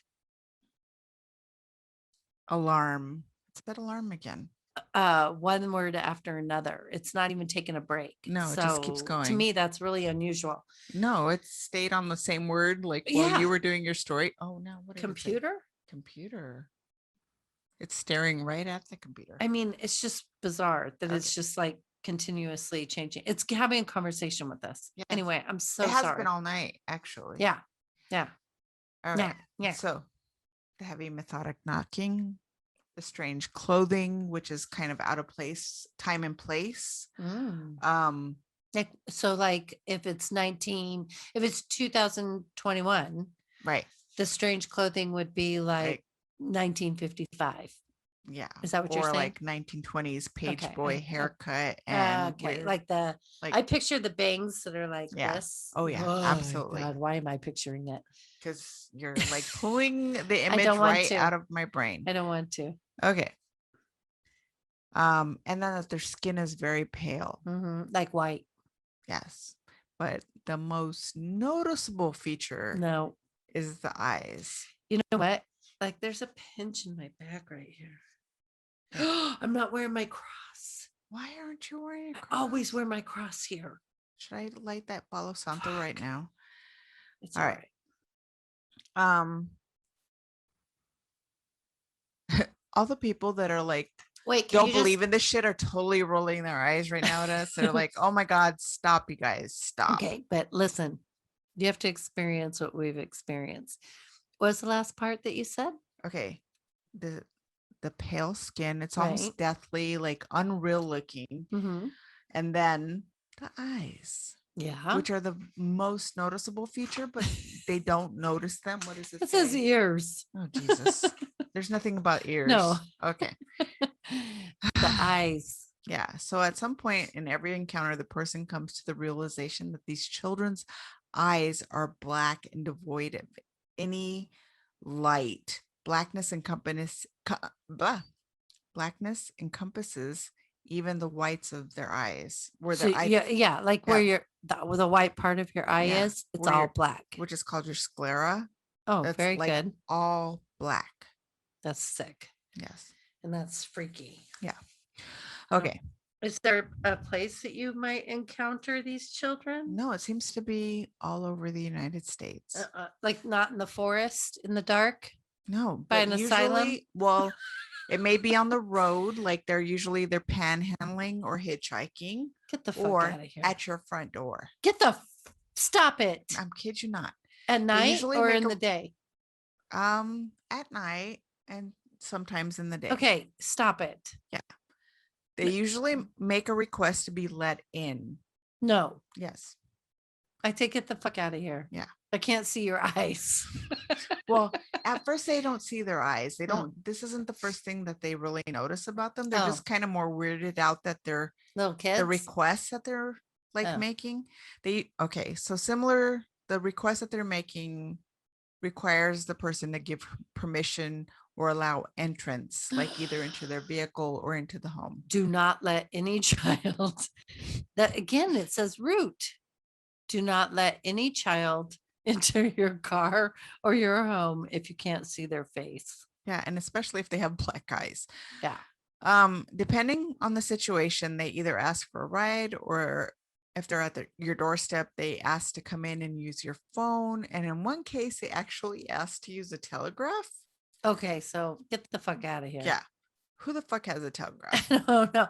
I don't know. But let me just say, if a little kid wanted a ride or to come into my house, I'd say no. Already I'm boring you. No, but I would say no, because no, you're not really. Just stay here on the doorstep. Do you need me to make a phone call? And I'll call the police. Yeah, exactly. I'm not going to be accused of doing something freaky. Yeah, there's that. Yeah. Okay. I know I've told the story a million times, and for the people that are obviously going back and listening to every episode from episode 1, you've heard me tell a story about when me and my sister like encountered stranger danger. That's right. Yes. And we asked to use somebody's phone. Yeah. Yes. But I didn't want to go in their house, and they obviously didn't invite us in. They brought the phone out to us. Yeah, that's a real person. Yeah. So anyways, and then another encounter and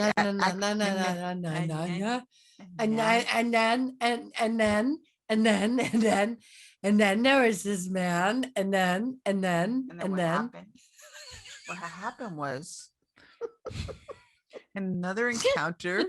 They actually asked to come in and read. I just want to come in and read. Wait, what? That's what they say? Well, they just like make these strange requests. I just want to come in and read. They're trying to, it's almost like they're trying to impersonate. Do you want to see what I would do? A human, drop kick them into fucking oblivion. I'd go like this. Here's a magazine, go read. Fetch. Look it. Here's a crispy treat. Go get it. Is that your puppy? Is that your puppy over there? What's that say? Fire. Yes.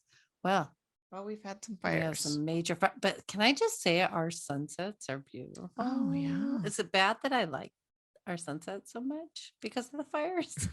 Yeah. I mean, God was it Globe? It was in Globe, somewhere around that area. There was a fire. Well, there's fires all over right now, and our sunsets are beautiful. Because, listen, I will say, can we just take a little time? I feel so bad for the firefighters. Oh yeah, Did you see that fire that happened over? I said earlier, it's fucking Satan's asshole out there, and add that to like all that equipment that they wear and being in. Oh my God, no. Well, did you see that fire that happened at the recycle plant? There was like, we saw so many recycled. When we were like coming back into Phoenix, we saw it. Yeah, it was humongous. It was a six alarm fire. Anyway, they had hundreds of firefighters, and all I kept thinking was, They are so hot. I feel And so this is bad for before them. this week, because this week is hot. Yeah. All right. I'm sorry. We, I listen, don't know. if people are used to us, they're Yeah. used to us. Look at, we've already established the fact that both of us have ADD like a motherfucker. We've had and quite it's not a bit even of wine. a joke. It's really like we really have ADD. We've had some wine. And that wine. Yeah. And wine. Wine. Sweaty wine. Well, we have Sweaty sweaty balls. in our wine. We have little green balls in our wine. They were frozen balls, but just chew on some balls right now while I finish telling my story. All right. I think because I'm creeped out by your story, I'm deflecting. You are. You do that. You seem to do that. I do. I'm sorry. I need to be more kind. Yes, be more kind. Be more kind. All right. In most all cases, a person or persons that encounter them get a very overwhelming feeling of dread that comes over them during or before the interaction. In almost every encounter, the person telling the story is the only witness. Like nobody else seems to notice their existence. So like it would be you opening the door, this little kid saying like, hey kid, do you have something I can read? And my nosy neighbor across the street has no idea what happened. No. Yeah. You would just, no. Nobody catches it on the ring. No. Yeah. The ring like dysfunctions because they have that way of messing with the energetic. Yeah. Okay. Okay. I did not wish that on her or me. So goodbye.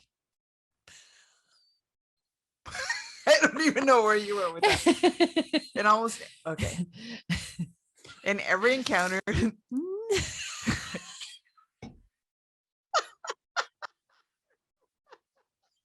We have liftoff, folks. We are both drunk. I just we're not putting that out there. It's hilarious. Okay. And also in every encounter where they are refused, they become terrifyingly persistent. Like, oh, pushy. You have to let us in. What? Like that kind of persistent. Like, and you shut the door and they bang on the door. Like, what it's the? just, I had some magazine salespeople that did that. Like, it's been so quiet the last year and a half. We haven't even had Jehovah's Witnesses.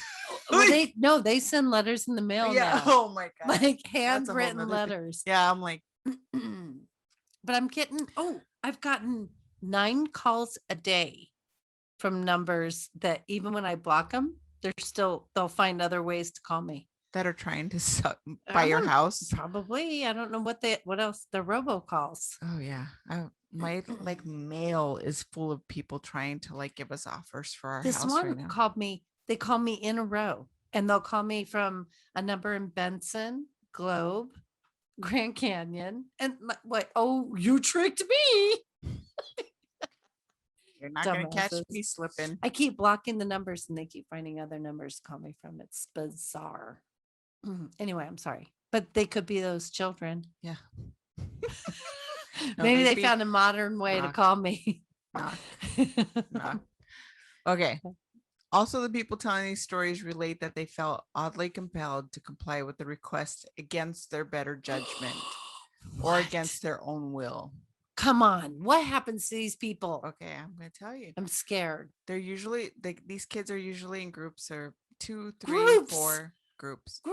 I thought they were just it's one not ever kid. One singular child. You made it sound like it was one kid that shows up at the door. 2 children of the corn showing up at your door. I don't want to hear anymore. This is scaring me. This is worse than like The Shining. We can put the sage right here. I don't like this. I don't like this. Okay. And they're usually between the ages of 6 and 16. What? Yeah. Creepy, well, that fits about the age we're dealing with over here. Okay. Yeah. This is true. Your other children of the corn. All right. There seems to be some disagreement over how far back these visitations begin. There are stories that go back to maybe the 1950s or before that. And some people say that they span through like time. Well, let them stay in the 50s. Yeah. And then I swear to God, if you tell me there's any so there's stories in the 70s and there's stories in the 80s as well. However, most agree that journalists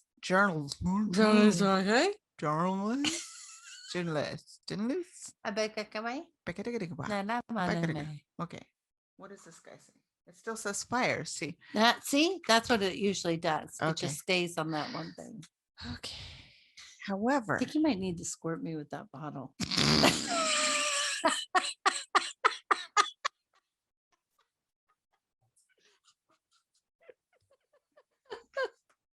I have to tell you a story about my grandson, but like we're already like at 2 hours and something, but most of that can be cut out.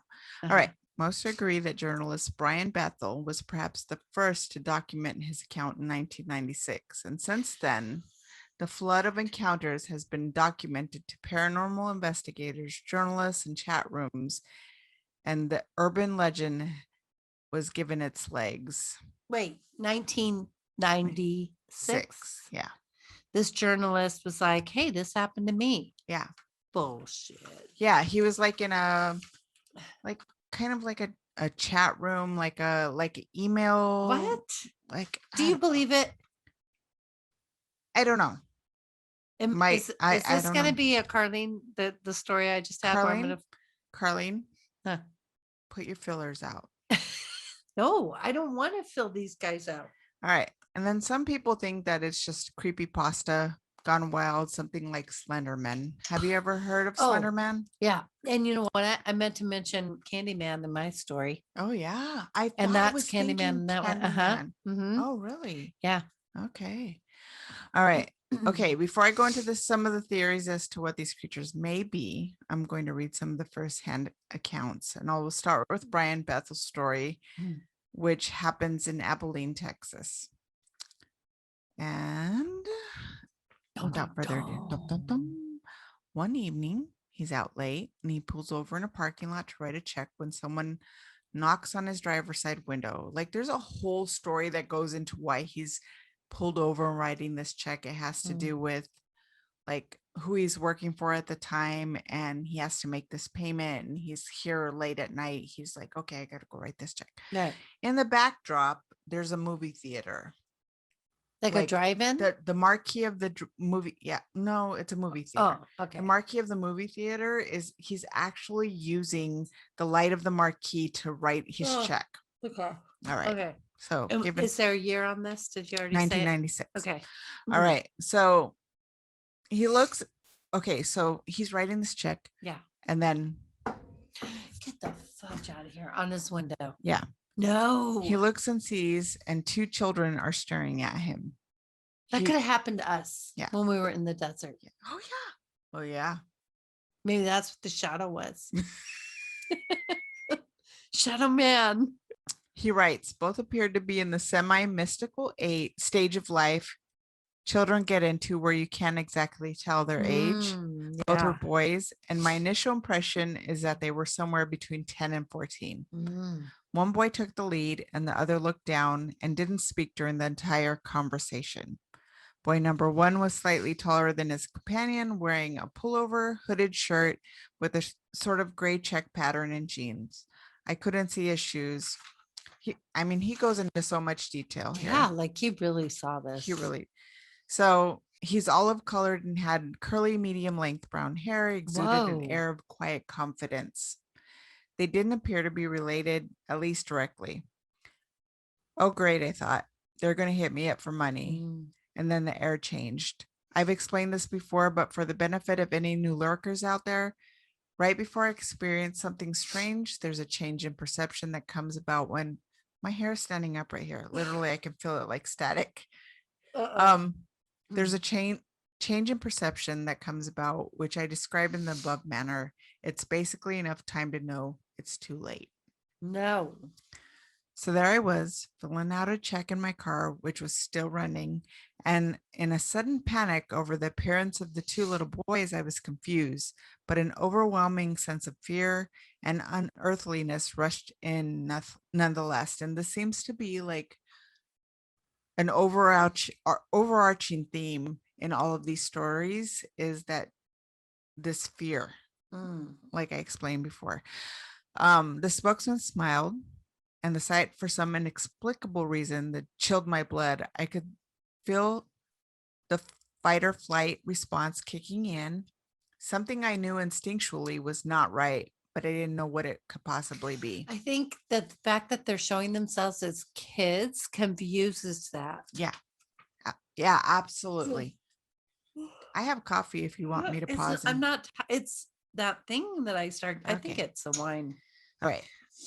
Although this happens when I do readings sometimes too. Yeah. All right. I rolled down the window very, very slightly and asked, yes.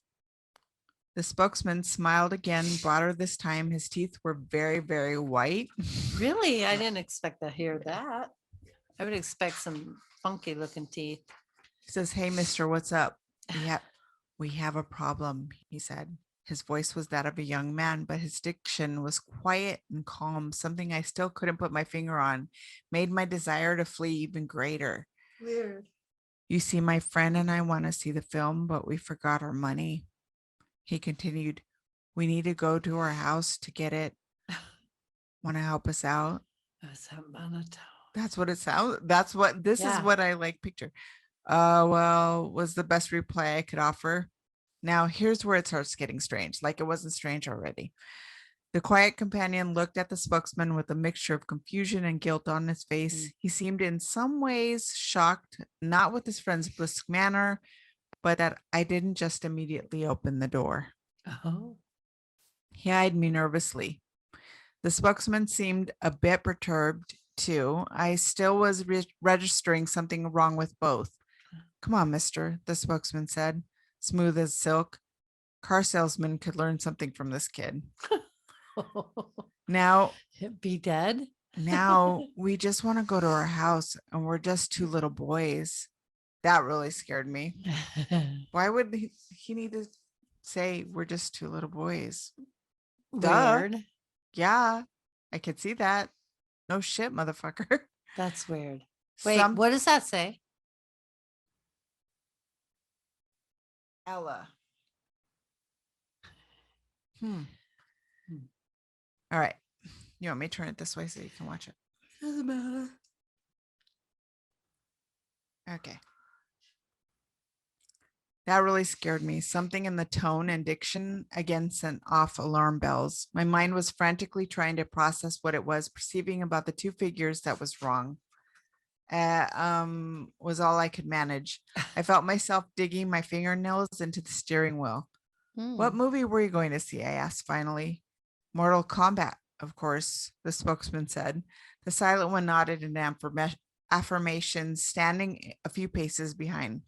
Oh, I said. I stole a quick glance at the marquee and at the clock in my car. Mortal Kombat had been playing for an hour, the last showing of the evening.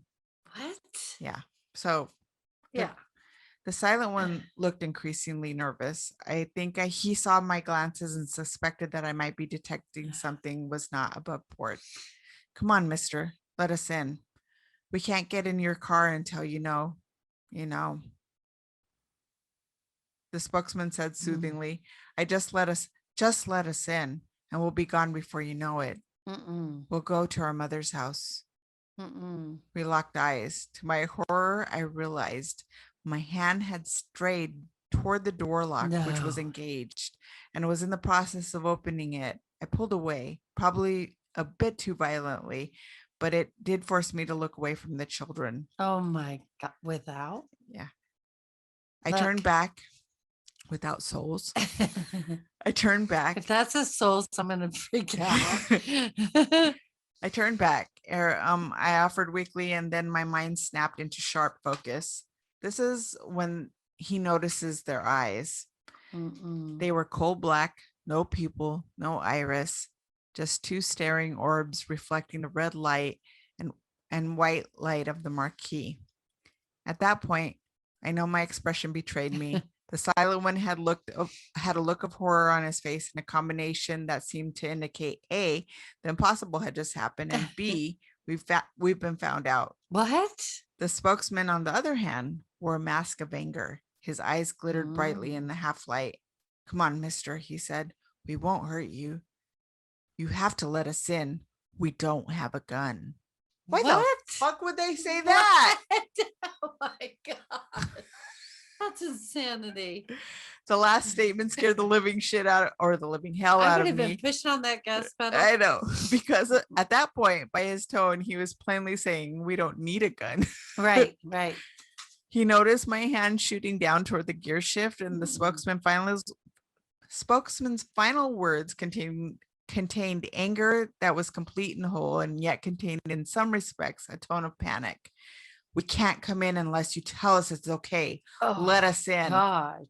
I ripped the car into reverse. Thank goodness no one was coming up behind me, and tore out of the parking lot. I noticed the boys in my peripheral vision, and I stole a quick glance back. They were gone. No. The sidewalk by the theater was deserted. No. Okay. So there were dozens of stories to weed through. I listened to so many stories, like so many of them, and it was really hard to like pick. So I decided on that one. Yeah. And because we only have so much time to tell our stories, really, like this could have been a whole episode if I went through all these stories. Maybe we should. Nope.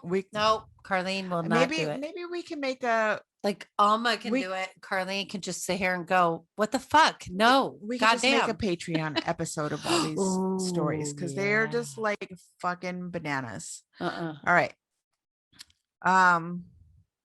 There's not a lot of stories that tell the consequences to actually letting these kids in, but there are a handful of them out there. And one was super What unnerving. if you and Philip did the stories? Oh, and Carlene stayed home. I mean, Philip and I can do it on Zoom. It would be awesome. Okay. Hey, Philip, if you're listening. The couple in the I actually asked him if he wanted to join us tonight, but he had to work. Oh, this would have been a good one. Yeah. The couple, well, anyways, we don't have the time to do all these stories. Yeah. In reality. The couple in this story that I'm about to tell you live in a rural. Okay, sorry, hold on. Ooh, baby. Why it's making you burp, it's making me yawn. Yeah. It was the middle of the night and also in the middle of a snowstorm. Oh, great. The wife. Now we have The Shining. Yeah. Oh my God. The wife wakes to the sound of banging at her front door. Okay.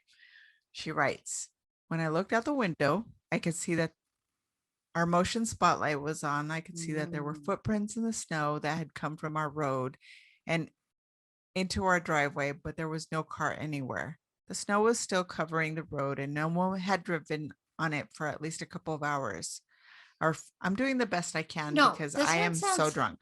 This one sounds recent too. I don't want to, I'd rather hear some that are from like the 1920s. And then you say, "Yeah, there's no recent stories." Okay, just go. Okay. Our front door was obscured from the window, but I could see that someone was standing there. I wasn't sure what to think, so I woke my husband up just to feel safer. While I was telling him what was going on, the banging on the door started again, and my husband went to answer it while I stood in the hallway. When he opened the door, there were two children standing in the snow, looking toward the ground. They were a boy and a girl, and they could not have been more than 8 years old. Oh, both perfect. of them. They were dressed strangely. Okay, and might I add that where they live is a very remote area. Okay. So, it's like to have two little kids being on your show door up in the middle of the night in a snowstorm. Like, what's going on? Yeah. Okay, I get you. Okay. It's not like in the middle of the city. No. And you're like, "Oh, hi, sorry, okay, what's going on?" Yeah. The The girl's hair was very long and straight, and the boy had a dated haircut that looked almost like a bowl cut. Great. It's Hansel and Gretel. The witch's house is down the street. Little pig, let us in. Sure. Her house is made of cupcakes and candy. Go down there. Yeah. They weren't dressed for winter, and my first thought was that they must have been Mennonite children. But as far as I know, there was never a large community of Mennonites near us. The children were very unnerving, to say the least. You think? They would not make eye contact, and when my husband asked them if everything was okay, they asked if they could come in. My husband looked at me. Wait, let's go to my house wearing hoodies. Not good. Can we come in? Can we? Is your auntie home? Can we come in? I mean, like going,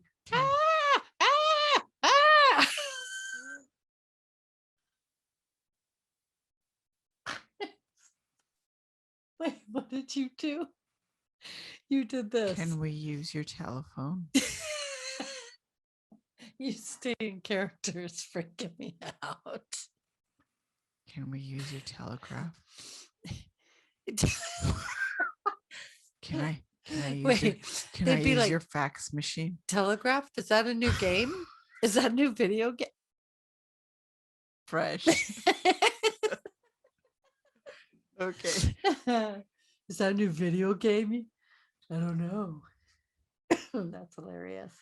Oh shit, I forgot to tell Connor to go. All right. Go ahead. Says my husband looked at me like, what do I do? And I asked. Wait, your husband looked at you? Take charge, well, because man. they're like little kids. We want to come in. Creepy and little like, kids. I don't know what to do. Tell them to go find their parents. In the middle of the forest. And I asked the kids where their parents were. Of course, she's the one that says, like, where the fuck are your parents? And then they say, they'll be here soon. Oh. They end up letting them in, and she goes to make them some cocoa, of course. You know, like, no, they let them in. They let them in. What the fuck? Of course, I told you this is I'm sorry. an example sorry, of what happens when you let these children yeah, in. you have to, they need permission. You just fucking let them in. Yeah. And then the husband stays in the living room to try and figure out how they got there in the first place. Great. The only answer he gets is, our parents will be here soon. They spoke in a sing-songy voice. They weren't afraid to be in a stranger's home at all. Oh no. While she's in the kitchen getting them something warm to drink, she noticed something is off with her pets. I started to notice that our cats, we had 4, were all hiding except Pigeon, who was in the kitchen with me. Normally our cats reveal. Ooh. Normally our cats. So great. Now the cats are dead? Not yet. Oh my God. Normally our cats are very curious and friendly. We have to be careful that they don't run out the door when we leave.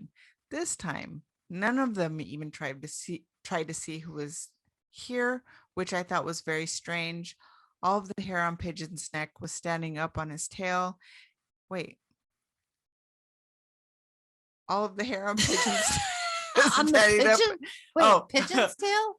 Oh, wait, no. All of the hair on Pigeon's neck was standing up and his tail was puffed up while he looked in the living room. When I bent down to pet him to see what was wrong, he hissed and started you know what this is all I know about. exactly. And started growling and backed up until he had hid himself under the kitchen island. I have never seen him do that before. Whoa. On another note, in other stories, it is not unusual for pets to have a visceral reaction to the BEK. The wife walks back into the living room, and this is when I know. Cats and dogs know. They do know. They're not stupid. They're very spiritually sensed. Yeah. They know. So she walks back into the living room, and this is when she suddenly, at this point, notices their fucking eyes. No. It took everything. This is right here is where I draw the fucking line. She says, it took everything inside me not to drop the mugs and run away. When they looked at me, their eyes were completely black. They had no whites, just giant black pupils. Wait, what did she do then? Did she just like take it? It sounds like it. Right up the ass. Says the woman also. She took it right up the ass. It felt amazing. The woman also notices that her husband has his head in his hands. Oh, I thought you were going to say his head in his ass. No. I have to say, They notice her reaction to Uh-uh. them, and they quickly ask to go to the restroom together. They're in your fucking house already. It's too late. Yeah. Well, she doesn't know this. She just thinks Too they're two late. kids with strangely black eyes. It's too late. As they go to the restroom, they start discussing the kids, and the husband's nose spontaneously starts gushing with blood. Ooh, and boom, what? The fucking power goes out. Okay, stop it. I'm getting scared. I really am. She went to get some tissue for her husband and finds these creepy little fuckers standing in the dark in the hall, obviously finished in the restroom. The Shining. She says, I stopped dead in my tracks. The two children were standing in the end of the hallway. They weren't moving, and I have never been so scared in my whole life. No. They just stood there in the dark. Nope. No. After what I felt like forever, the boy said, our parents are here. What? Okay, stop. I got chills up I never get chills up my back. And they walk to the door, open it. No. And walk out, leaving the door open wide behind them. You know what? I'm not coming over here anymore, Alma. I'm done. I'm going to do the paranormal. You're going to do the true crime. End of story. At the end of the driveway, the children stood with their parents, and the sight was chilling. The men looked like they were wearing black colored suits. Stop it. And were very tall, at least 6 feet. Stop it. They really had more people with them. Yeah, but they were the parents. These were the parents. No. When my husband waved at them, they just stared at us, got into their car, and drove off. What? Wait. Not even a thank you for waking. Not even like thank you for helping my little not even a curse kids. Not even a curse. Nothing. No spell, no hex, no. They just get in their car. What? And drive away. Okay, I'm not afraid. So this is unfortunately not where it ends for this couple. Okay. Because the things in their life take a weird turn for the worse. So they did get a hex. Something. Yeah. In the months that followed, one of her cats hemorrhaged and died in the house. They got a hex. The other cats have gone missing, and presumably they have died. Oh, no, they turned into the children of the corn. This is messed up. Okay. Both she and her husband have continued to have nosebleeds. Eventually, he was diagnosed as having an aggressive form of skin cancer. Listen, this thing told us cancer. Yeah. She does not go into detail, but claims to be in the worst state of health of her entire life. Perfect. Oof. Just did that weird thing. Yep. So this is one of the worst case scenarios. There are a few others, but you get the picture. In all of these stories, someone dies, has terrible dreams, and that lasts for a long time. Cancer also seems to be an ongoing theme as well. What is the purpose of these things? So what the fuck are they, and what do they want? Yeah, exactly. There are quite a few theories swirling around out there on the internet. So it has to be said that there have also been stories of black-eyed adults before I go out any further, but for the most part, it is these childlike visages that they seem to prefer. And there's also white-eyed children. What? Yeah. Okay, I don't know which one would scare me more. Yeah. So, but we're gonna stick with the black-eyed children here. Oh my God, I keep getting chills up my spine, which I never get. So I'm just going to get this theory out of the way. It just honestly creeps me out just typing about it, although I have my doubts whether it has any validity, but it's out there, so I'm going to talk about it. Okay, go. Some people think they are demonic entities. Well, they the don't, little D, not Big Daddy D. No, but they're not angels. They're not. I guarantee you that. Because they seem to require your permission to enter into their house or vehicle or portal. I don't even want to talk about this anymore. Wait, I gotta finish the story. I've got chills on my back. All right. God. Everything. It says everything. There is that powerful human force called free will that has to be overcome. And this does not only apply to the D word, but also the next theory, that is vampires. What? Vampires. Vampire. Yeah, which is the least I'm plausible gonna theory laugh we at can that make. one. But you know what? Some energy people... vampires. Oh, which yes, is more plausible. Yes. Vampires also require your permission to be let in, I and mean, that's true. after that, you are theirs to control. Some sort of energy vampire would make sense, since even those that have not followed through and let the entities in end up feeling drained or have terrible headaches after their encounters. Wait a minute. I think you just answered my problem. You have an energy vampire. And I'm allowing it. Yeah, absolutely. But I can block it. All right. I need to hurry up and get this story out of the way and get it off my freaking I'm page. just so... What the... This is blowing my mind. Right. Whether you believe or not, there's anyone some kind of something to it, even if it's a metaphorical thing. Right. There is. But the thing is that there's so many of these stories that just keep coming in. Yeah, no. Oh God, I keep getting chills every time we talk about it too. One Redditor explained it like this, and it kind of rang true to me. Presented possibly the most reasonable explanation. Beat Nemesis explains that the concept of thresholds, or how a home has an inherently protective energy surrounding its occupants. As a matter of pragmatism, unnatural entities must elicit some form of invitation or experience a damper on supernatural energy. That makes sense. Yeah. Another theory is that they are ghostly entities. However, most of the encounters described a wholly physical being, but that does not make it not true. No, it can still be ghosts. Yeah. So I have to say that there's actually, it could still be, I mean, ghosts manifest in the physical form. Right. I mean, that happens. Like at my house, I have these energies that go into my garage that manifest into, they look like human forms. So people are, I mean, look, I told you the story of my son's friend that was like, hey, Connor. When he realized it wasn't Connor, he came in. I have two grown boys sleeping in my bed. Right. So, I mean, it's just a manifestation. It's energy that manifests into something that you will recognize. Usually it's so you won't be afraid of it. You know, that you'll be like, and that's what I think. Oh, I recognize that and I'm not afraid of it. That's what I think that the reason for them showing up as children is. Right. So you'll be more gullible to them. Right. Okay. Whew, look at that. I just need to get done with this story. Another theory is that the ghostly.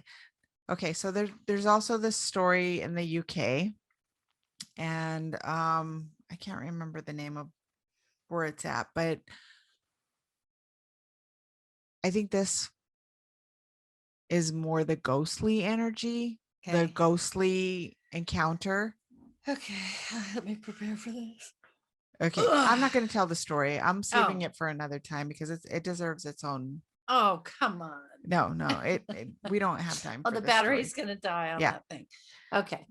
But it's different from the American stories. The American stories seem to like follow the same formula all the way through, like the black eyes, the weird creepy feeling that you get, like all of that stuff, the knocking, the let us in. That's all very consistent. It's all very consistent. Okay. Very consistent. Well, and what did we look at? Oh my God, look. Sierra. Okay. I mean, if it says the name that I have, then yeah. Oh my gosh. Okay. All right. Okay. Last but not least is my favorite, alien hybrids. Oh. I mean, the solid black eyes, just like the grays. Could be. They always want to phone home. It could account for their physical limitations and the strange monotone way they speak, but it really is lacking on the motive side since, they don't. Why don't they just do what they always do and abduct you? Like, well, I'm going to call bullshit on that one because first of all, aliens, they come with a purpose. Right. They don't do harm. They actually usually, even if they do an abduction, they take them. They might be like, oh, we need a little piece of your asshole. Beep, beep. And then they send you back. Right. But we as humans are so fucked up. If an alien gets captured, they like dissect the fuck out of it and Right. kill it. So I don't think that an alien would come through that way. An alien's just gonna come in your room while you're sleeping and probe your ass and whatever. Yeah, Or beam you up and probe your ass or your belly button that's true. and send you back. But they always send you back. Right. They never keep you. They don't kill you. They always send you back. It's your fear that makes the thing worse. Well, there's also that weird link to the Men in Black stories, like the story I Yeah. told you earlier about the Yeah. parents that show up, the electricity like suddenly going out. There's also the possibility that they are either emitting some sort of EMF frequency. Like I Well, didn't that's read, all ghost Yeah, spirit stuff. So which can cause paranoia, headaches, sleep Yeah. disturbances, lack of concentration, all that. yeah, light and dark Right. can do that. Also, the fact that they might have some sort of radiation going on, which explains the cancer diagnoses, which is something that reminds me of Skinwalker Ranch. Oh. Yeah. Oh. Yeah, some of the things that the Ah. researchers were running into when they were there. So maybe there's a giant BK hive under Skinwalker Ranch. Who cares? Who knows? Whatever. They seem to be completely American phenomenon, even though there are stories in other countries, they just don't have the same elements. And they definitely try to use our primal instinct to protect children against us. Honestly, I'm surprised Ancient Aliens hasn't made a connection yet and made an episode. I mean, they could be a wholly unique entity that has not been classified yet. Could be elemental, something like that. It could be. So if these little weirdos knock on your door, do yourself a favor and Don't fucking answer. Apart. Don't fucking answer the door. That was 15 pages.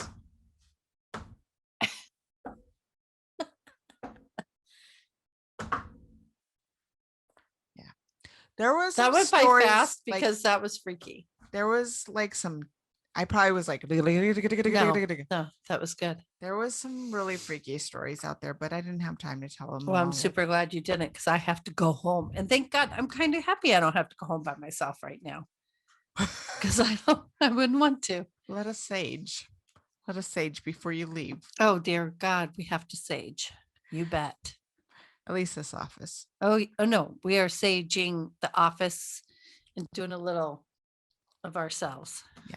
Okay. So I think this is appropriate time for us to say goodnight. Yes. Because I'm totally I'm done. I'm done. My energy is just sapped. Stick a fork in us. We're done. Like a T-bone steak and a beer. We done. I don't even know if that made any sense. Just stick a fork in us. We're obviously done. Yeah, we're done. I don't even know what I would say. Thank you guys so much for listening. Thank you. Thank you. Thank you. Those of you guys on the West Coast. Did you like that drama? Thank you. Thank you. Oh my God, I just want to thank you so much. I want to thank my mom and my dad and okay. And the good most of Lord all, I love. want to thank Jesus. I want to thank you, Jesus. All right. We are at peak during this. And you're welcome. All right, you guys. Thanks for listening. Love ya. Share, follow, tell your friends. Patreon $2 a month. I mean, whatever you got. We're open to, whatever you want to send our way. Even if it's just love. Even if it's love. Buy a little mug and walk around with it, and people will be like, hey, that's cool. What is that? And you'll be like, it's Tipsy Tales. Have you heard of them? Or buy this 16-ounce pint glass. Seriously. And just drink along with us when you're listening. And you'll be like right along with us. Put water in it while you're at work. And actually, you could put vodka and say it's water. I seriously, Nobody though, will know. I will tell you, I'm not lying when I tell you, when I wear my mask, I get asked several times, like, oh my God, I love your mask. Where'd you get that? Tipsy Tales. Look it up. Go buy your own. You say it like that. I do.